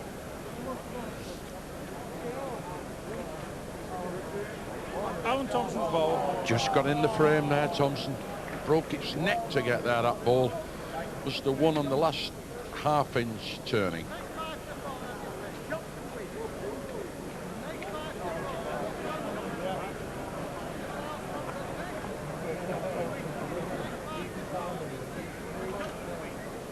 Funny how the pattern of these games are set at, Mike, isn't it? You know, that he looked to concede the first shot there, Thompson, but got the benefit of a measure. Yes, he had to play a very good ball, otherwise he'd have gone 2 down. And the question was whether or not Allan would react well to going straight on the green after a hard semi-final, but he appears to have kept his adrenaline flowing.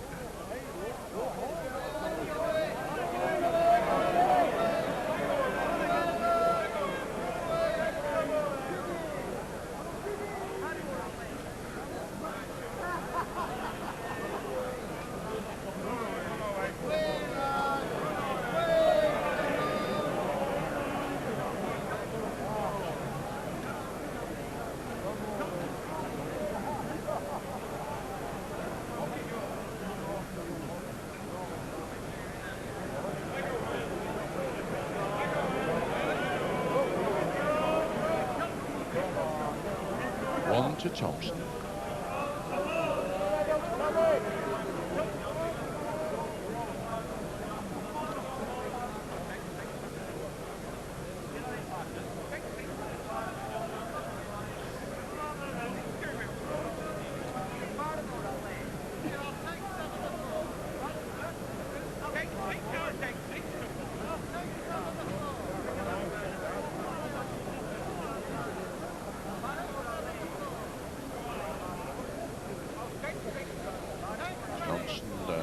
Now just trailing by 5 to 7. Thompson having a change of territory, goes across the green.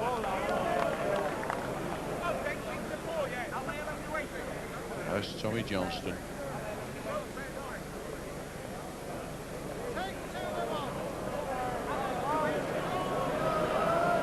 Short.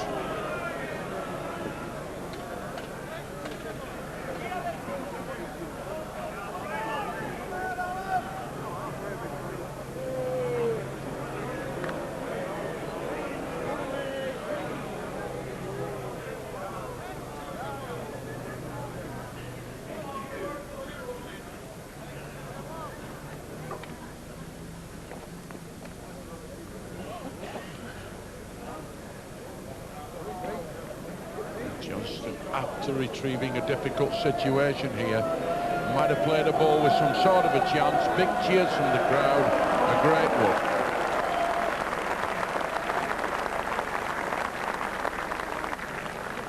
Yes, he looks to be getting warmed up, Tommy Johnstone, after his break while the second semi-final was being played.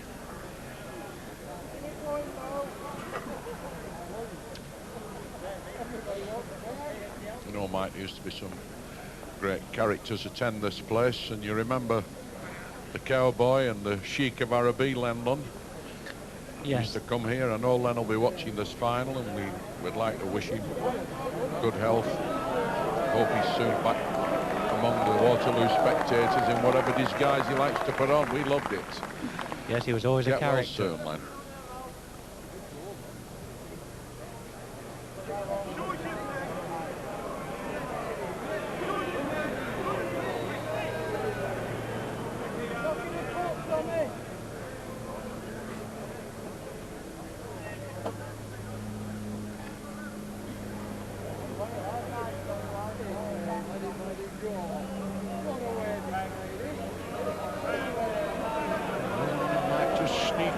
He runs down the hill. Good ball to play a second. Trying to make the Woods do the full work. It's Johnstone on the bottom side and away.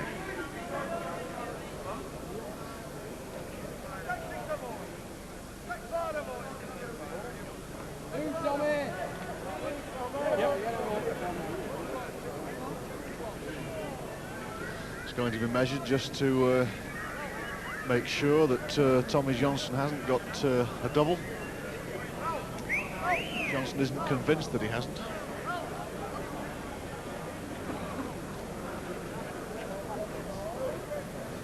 Measure Allan's ball first.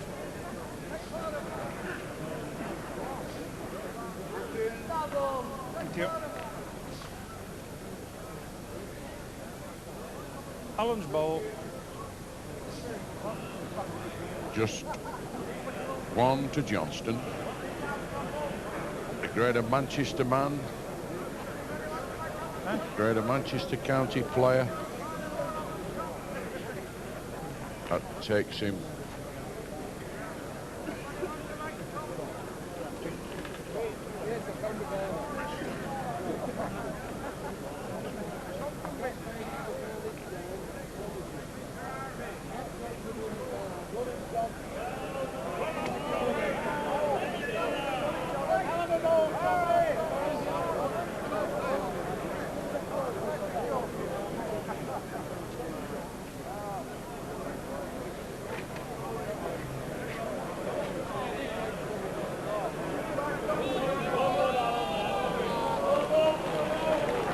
won it.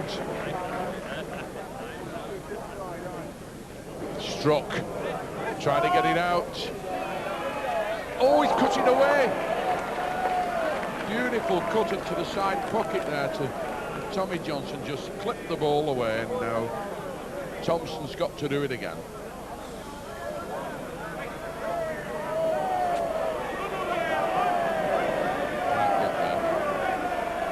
Crowd urging this ball on, but it's going to be second. One to Tommy Johnstone.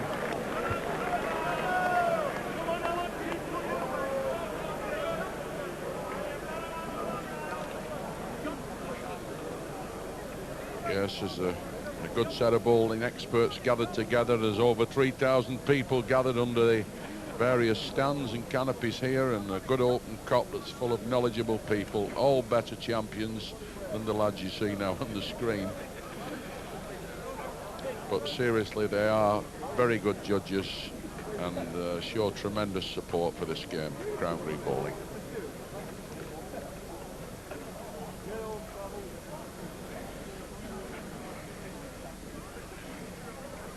Mike, do you think that Tommy's going to roam about a little?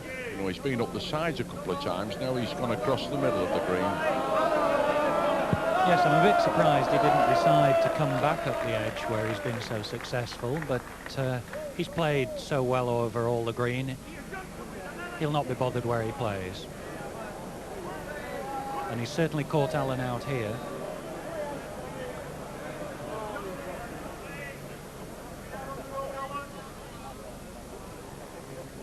Yeah, a little bit on the bottom side there.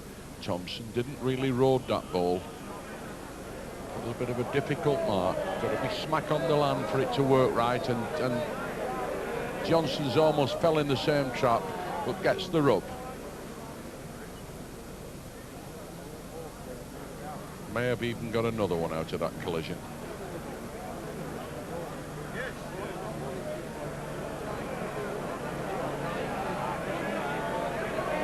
Clear, good ball.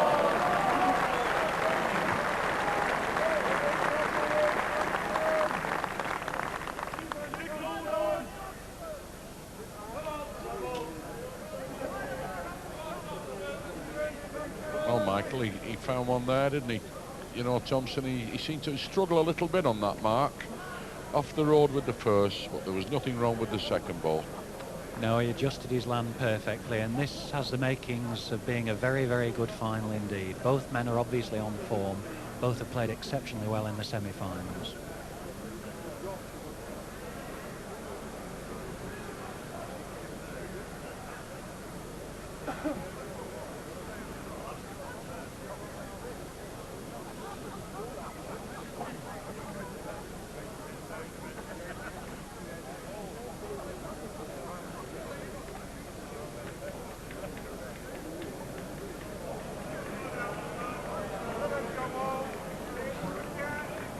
Fair lead. Johnson with a 2-foot ball to beat.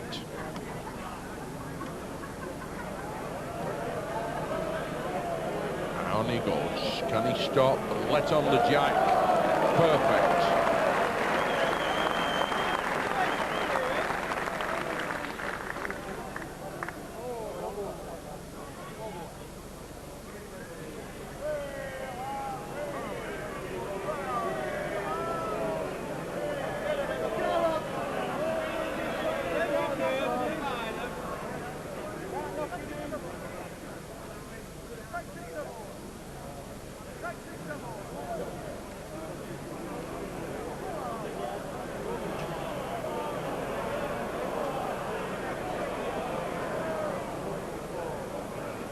One to Johnstone.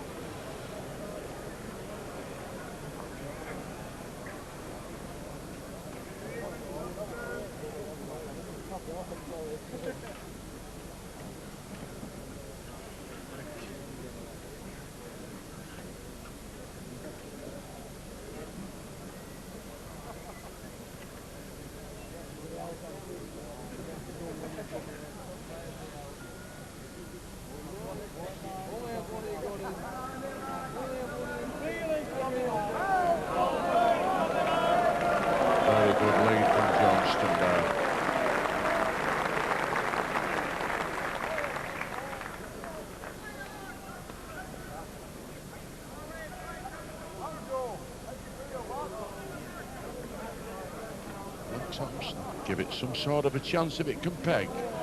Peg hard now and run. It's going to die a few inches short of what would have been a really great ball. Johnson asking for information.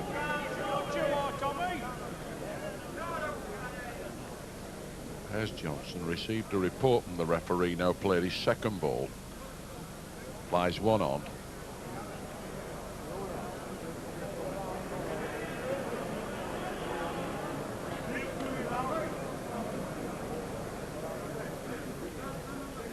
Thompson sent one at this ball.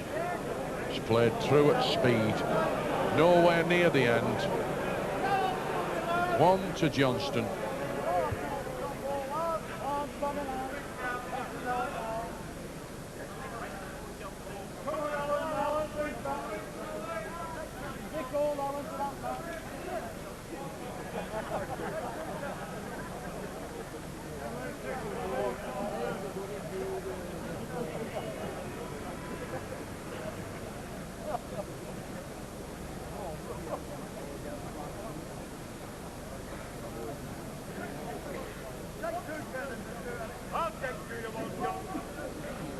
Again, Johnstone back down in his favourite patch mark here. He's had a ramble across the middle and now back down here again.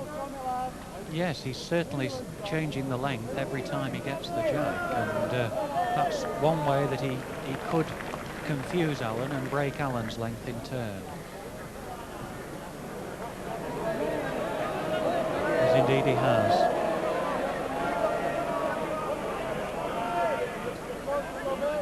Yes, Thompson really struggling to find the right length here, whereas Johnstone's just playing one or two good balls around the jack. He's got to run. He's got to run and might pinch another.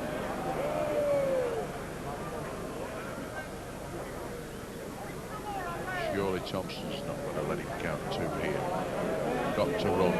Runs hard, it could nearly peg the end, but it's gone on the bottom side and out. One more to Johnstone.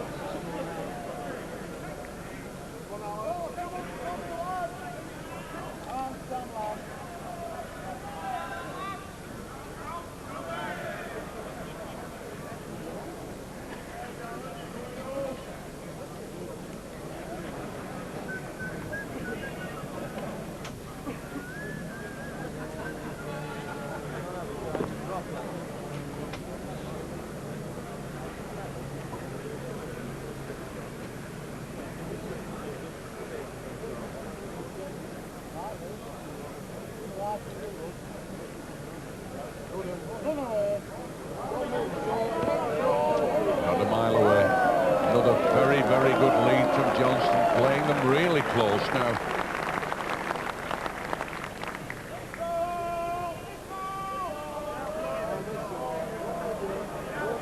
To stick out, pegs Brilliant.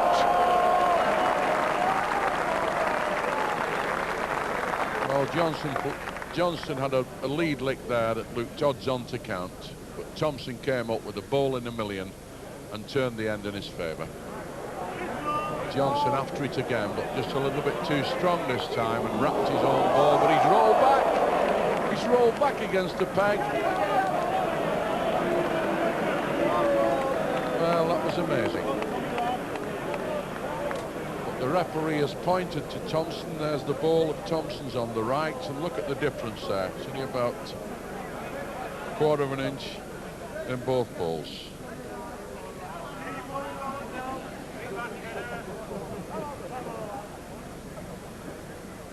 Allan Thompson not risking playing his second wood, settling for that 1. He's on 9, Tommy Johnstone 11. Well, that was a fair end, Michael, wasn't it? Marvellous end of bowls there. Allan really needed to get in there, and Tommy a bit unlucky with his second ball not to just cast off his own and count.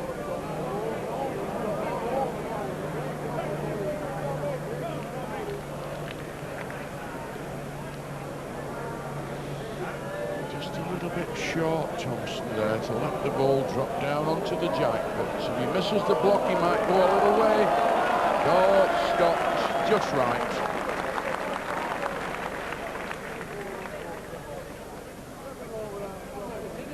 Here's Thompson, might have bought himself a load of trouble here.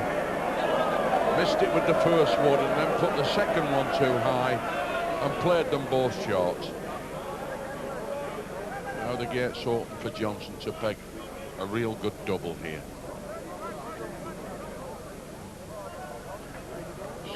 Good shot here at the ball coming down the hill towards the mark. It's got to run up. And again. Get it on. Played 2. 2 good balls.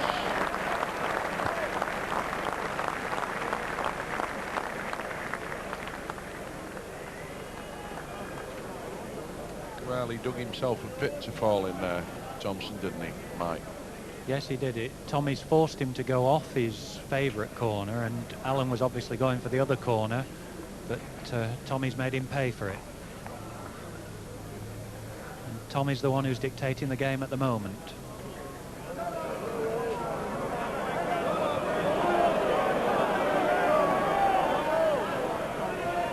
Left it on the mat. Didn't reach.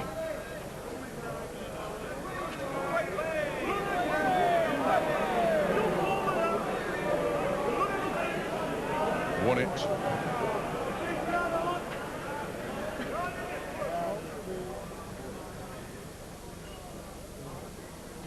Johnstone, now it's important. Got to send it far enough. Give it a chance. Just give it a chance. Whatever happens, must win the end. Good ball from Johnstone. Real recovery job there after he'd made a mess of his lead. Thompson had a go the other peg. Just on the bottom side and gone out to leave Johnstone a single.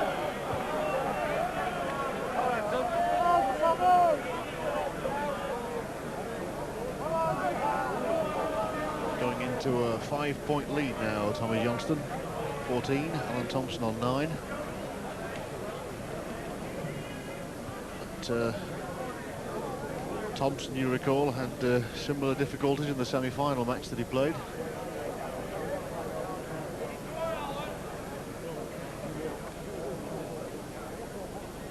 I think Allan Thompson may have just lost his length just a little bit now with Tommy Johnstone switching him about and then Thompson going up there. Do you think so? Yes, I think that's had an effect on his game. And the other thing is that Allan is normally the most excellent of through bowlers. Very, very fine player at playing through, and he's missed 3. And there's no question it's had an effect on his length, and he's played short again here.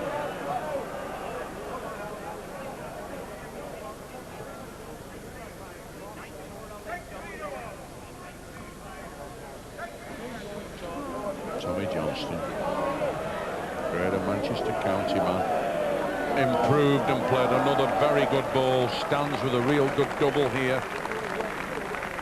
Allan Thompson from Murfield Old Bank Club in Yorkshire, looking to repair some sort of damage and finding a ball that might do a bit of damage.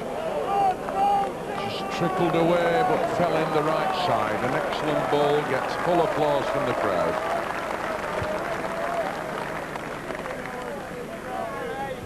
Mike, did he need that, Thompson? Certainly the most important goal of the final so far, that. He'd have been 16-9 down if he hadn't played a good ball there.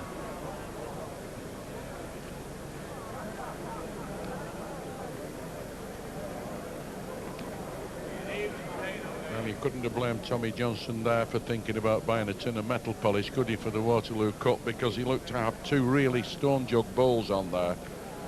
And Thompson comes up with a real hooking ball there to take the pressure off a little bit.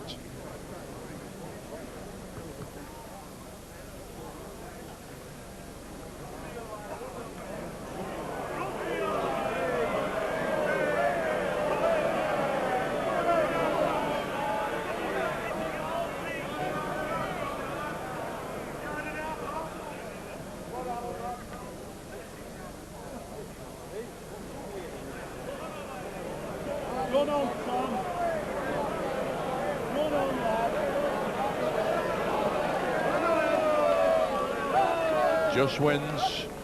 Johnstone's gone in there after a short lead from Thompson, who's struggling hard to get back in the game and find a length. The bottom side might not straighten up. Bit of pegging gets him inside. He's gone along in the bottom to go out, leaving Johnstone on.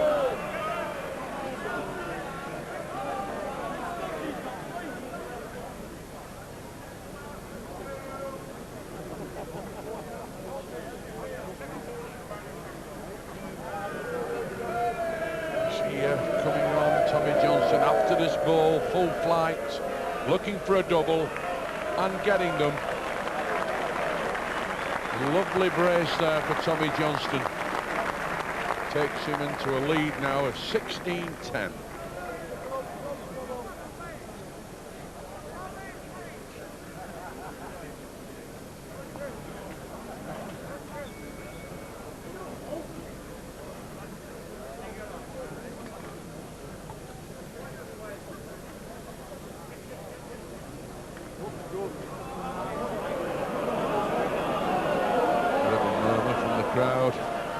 Dies a little bit short.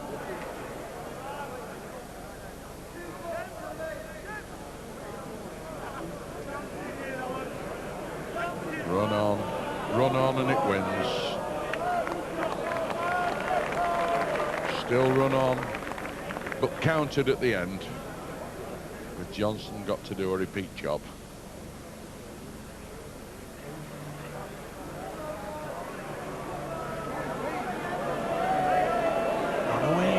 Chance, missed the short ball, died.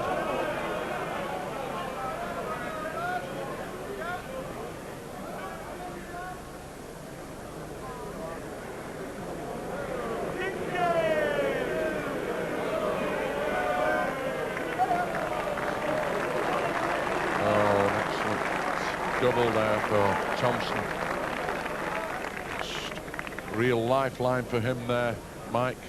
Yes, the first double he's counted in the final, very important to him. He hasn't been leading as well as Tommy, and he now needs to string some leads together.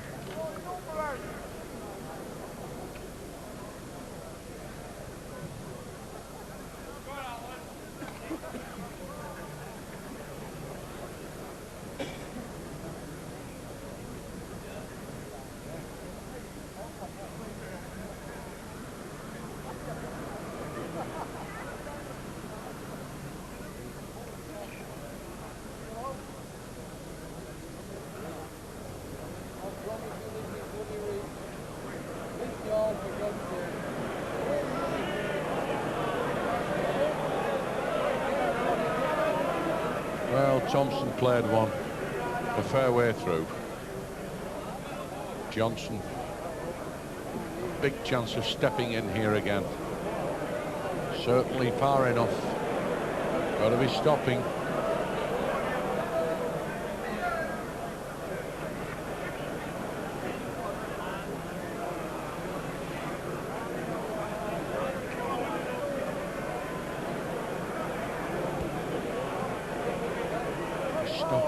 time now to be a good ball. Run on down the hill. Good ball there from Allan Thompson.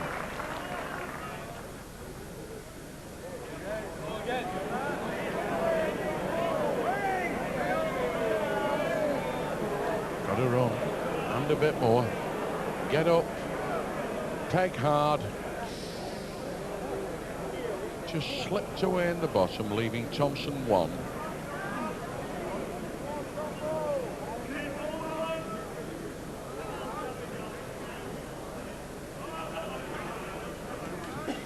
Thompson reducing the arrears to 3 points. 16-13.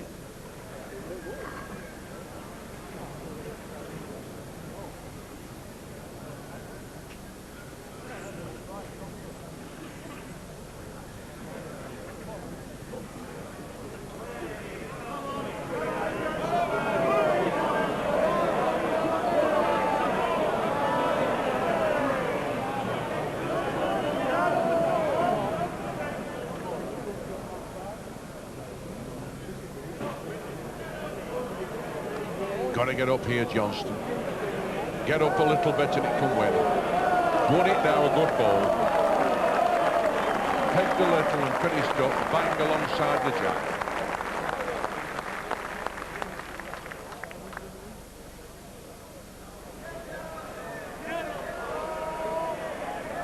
And keep running, keep running. Very good ball, but nothing. Second.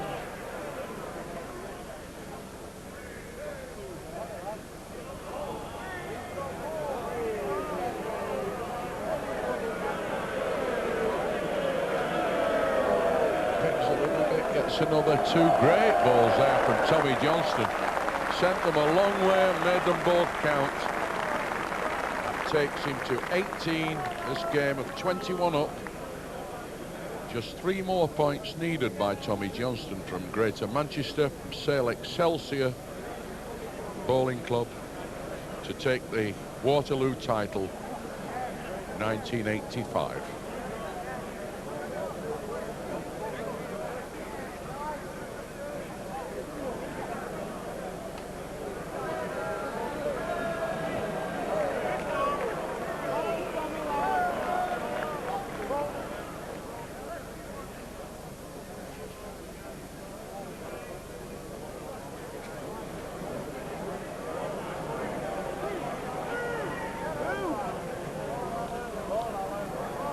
Won it, Thompson.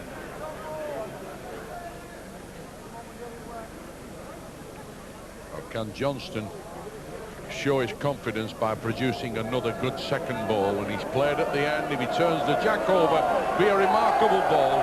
Brilliant ball. Wonderful ball there by Tommy Johnstone. Thompson must wonder what he has to do, really.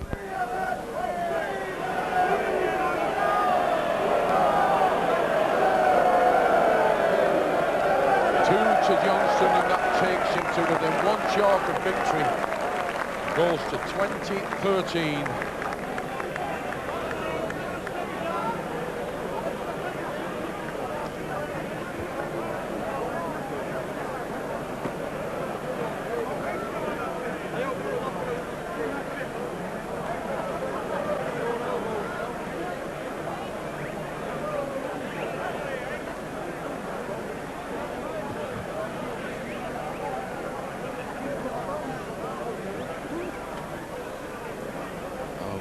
Very likely the most important lead of Tommy Johnston's bowling life. 20. Ever he wanted a good lead in his life, he needs one now. Plays for him a really wayward ball. Bit of a lifeline here for Allan Thompson. Played one, good ball. Just rubs the jack. Now can Johnstone make it a real finish by producing a winner here? Certainly on the right land. Pegs hard, won it if it runs, and stops, just cocked away on the bottom, but might still be on. It's won it, yes, the referee's confirmed it. And now Thompson in all sorts of trouble, looking defeat in the face. It's got to be far enough, and Tommy Johnson down. Look at the end, is he coming on the bottom? He's way down. There's Johnson in the middle of the green. He can't believe it, John. He can't believe it. Tommy Johnstone of Greater Manchester has won the Waterloo title 1985. Just unbelievable. Tommy looking to his friends and fans, all those who backed him, and plenty of those that haven't. Spectators crowded the green to congratulate Tommy Johnstone, and the presentations were announced by the Waterloo's bowling manager, Jack Lee. And the runner-up, a cheque for £1,000, Allan Thompson of Murfield.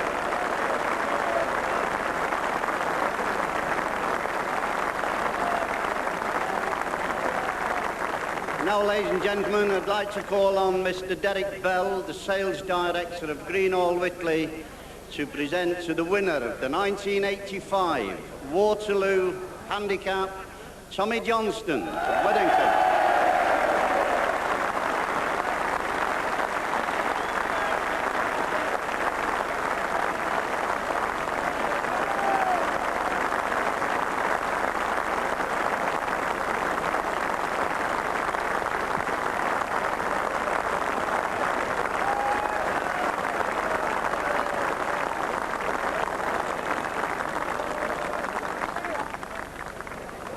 Congratulations, Tommy. That was sustained bowling over 2 days, really, wasn't it?